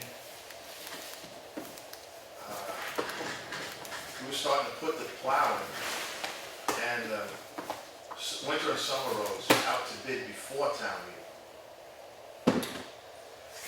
As well as, I know Bill put the fuel out. Okay, so I understand the logic of that, but that's how we got into this situation, where all of a sudden, you know, suppose we had 3 bids, and we said, oh, we take the lowest, but we're gonna have to tell the guy, I can't even tell you you're gonna get the work. You won the bid, but we can't tell the company that won the bid that they're gonna get the work, because I haven't got the money to pay for the work yet, right? And I've got to assume that if it's that way for all communities, people are moderately used to that wrinkle when you're dealing with municipal contracts. And that's why people don't like them. The request would be for the winter of starting Next year. 2016 to Yeah. 17. Yeah, So, so we can get the bids out there and stuff Yeah. before, well, the budget stuff is probably gonna be January that we're talking to the budget committee. I mean, maybe, I don't I think he remembered it was January, not December. But I mean, these bids are for next year. Yeah, so I'll put in a request for the office to have those contracts for winter and the summer road contracts and stuff on the table, so we can start looking them over, because we did have that issue where part of the contract stipulates that somebody's gonna drive around and get paid to drive around. Yeah. And we wanna get rid of that line, I think. And the mowing contract, I think, was done too. Yeah, and I have a feeling that the person that's taken it the last 2 years probably won't even bid on it again. And, What, the moment? yeah, I just don't know if he's gonna be interested in bidding on it again. It wasn't the money, it's a question of whether he can physically do Is it. it the same guy? What, who was Yeah, up on Province Lake Road? Yeah. They know it. Yeah, that's it. Yeah, see, it says the immediate recommendation appropriate 60,000 of the town bridge right, capital to Grant Road, and then appropriate 30,000 to Snow Road. right, and the reason I wanted to do that was to get the ball rolling on Bridge Aid, which. Well, this was to spend the 96 that we had. Right, yeah, all right. So there was no recommendation. All right, so as far as the agenda goes, I'll request that the office have that information in front of us, and then, because I'm not here this week, but I'll be back over the weekend, I can come in Monday, and track down all the finances on the bridge, so I have that written down again, or find the one that I made before. Just a point of what I know Yeah. is the words that we were told by Bob was, we used to have bid, the word bid, Right. and Bart says you don't want to use bid because you're bound by the RSA to take the lowest amount. Right, Proposal, you can say, that's why we put it in that line, in the best interest. interest of the town, yeah. Correct. Yeah. Yeah, so that's a play on words, you gotta be very careful. on Well, that's words. why, the corrections we made tonight on that, I'll get into Claudia, Yeah. and we'll get them over to the attorney, and Because that's very important. yeah, well, we got out a bid and went with the word quote on most of the stuff under 15,000, we're just looking for quotes. Well, the reason why that was pushed up, I think Geneva made the petition warrant article with the 5,000, Right. and then we upped it to To 15, 15, because because, it's reasonable. yeah, because you can eat through that with gravel, just alone, with material. Right. And if you gotta put that out to bid, Well, the other thing with it is that part of that procurement thing is that when you have a recurring expense that on the incremental basis is under the amount, but the overall annual cost is above it, is that it's put forward as a recurring contract. I guess the way we've done it with Avatar, and that's the way it's been presented to the town. Because, you just, at some point, you gotta let whatever the select board is, exercise a degree of common sense and wisdom. And do you want to go through the process of going through a bid process for somebody else to come in and evaluate the town? cost a fortune. Yeah, the first year is going to cost you, yeah. Every reevaluation. Yeah. All right, anything else, Lawrence? Or are you happy to go home? Yeah, I'd like to see a better printout from the office. On the cost structure, what we spend on what? Oh, yeah, I mean, that, all it gives you a total figure. Yeah. Doesn't break it down as to what Right. was spent on what. Right, and there's a good possibility that in the sense of asking the office to break it down that way. I don't know how their checkbook is set up and what their, how they put stuff in there, but there's a good chance that the necessity will be to come in and spend a significant amount of time going through each bill. Well, she prints that off the computer. Right. She put everything on the computer, not Right, but that to the computer to know what that figure is. Right, but she's paying a check, she's paying an overall once-a-week check to the, I'm assuming, once-a-week check to the road guy. And that check represents delivery charges, the charge for materials, labor charges, equipment charges, and everything else. She's writing one check. Right. Right, so that's what this represents. I don't know how easy it is to pull out the information that this week's check represented 10% was materials, 30% was material, 20% and 30% was labor. And that's what we need to really kind of figure out. And I will admit that I tried keeping up on those numbers for quite a while, but lost track. No, I think they're pretty much, digging those, they're pretty Oh, he's, Self-explanatory, I mean, he puts slips and everything else. oh, I know, but it's us collating it into, you know, one column of figures in front of us. What I'm saying is it's a little unfair to ask the office to do that, because you're looking at about 8 hours of work, and it isn't like they don't have enough to do. So it's the question of just coming in and crunching numbers someday. We could have a little work session and just put the pile there and just work it down the table, and we can put those numbers together ourselves. But it may be that the way it gets entered into the computers, you know, like an Excel program can do all that. I just don't know the answer to that, so. But I agree with you, it's, when we get in front of the budget committee, I mean, it's, you know, I mean, I agree with this. There's a certain degree of predictability that we need to bring to this. It's understanding the fact is the reason that we come so close to zeroing out on the road budget isn't because it's good planning, it's because we try not to run over. You know, I'd rather sit back there and go to the budget committee and say, you know, we've been asking for, I'm just making up a number, we've been asking for 70,000, I'm asking for 110 this year, because this is what we need to spend. Now, you're the budget committee, you know, you figure out, you know, you shave here and say, okay, yeah, we understand that that's what's needed to be done to improve the shoulders on our roads, is to add that much money, and then you come to, you know, compromise and say, okay, we're not gonna give you that much of an increase, but we'll put forward to the town this amount. And I'm perfectly happy to stand up in front of the town meeting and say, listen, we can do what we've been doing every year for this amount of money, but this is the amount of money to actually improve our roads and stuff like that, and to maybe save money down the line on maintenance and stuff like that, is if you authorize us to spend this money in the future, it could cost less, and you let the people make up their mind. But when I drive around these roads as a selectman, I look at this should be done, this should be done, and this should be done. Now, I know that you can't afford all of it, but it shouldn't always be the selectman's decision to sit back and to say what's affordable and what's not. People should have a right to put their voice into it. I'm 99% positive that they're going to go with a lower figure, but I want to be able to look at them and say, I put the information in front of you, and you're calling up and complaining that your culvert's flooded out, and I've been trying to get you all to agree to spend the money so that we can do the ditch work so your culvert doesn't flood out every third storm. But the town won't raise the money. I may vote against it, you know what I mean? I don't want my taxes going up either, so.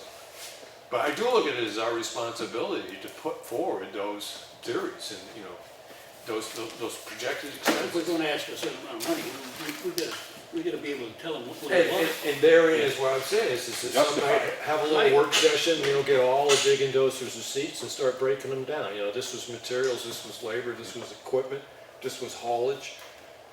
You know, I mean, and then trying to figure out stuff about, you know, with this whole thing with how much you're putting, the contract price, you know, we've never put sand out to bid. You know, I checked on salt. We're getting the best price on salt for the district. I mean, everybody, like you said, it all comes from one boat. Yeah, right. It all comes from the same place. We get the state rate, and no one's given a better rate than what they're paying to the state. Who are you getting from, Martin? Yeah, I think we are. We checked with, was it New Hampshire Minerals or whatever it is, New England Minerals, and when I called them up, though, we were paying 57. And I said, well, from Effingham, and she said, oh, I can get it to you for 51. And I'm like, well, damn, that's $6. And she says, and then I found out she thought I said Epping. So Epping pays less because the haulage is less or something like that. So, or they buy more. I have no idea. Probably more. Yeah, probably both. Yeah. So, you ready to go? We'll make a motion. Okay. All in favor? Aye.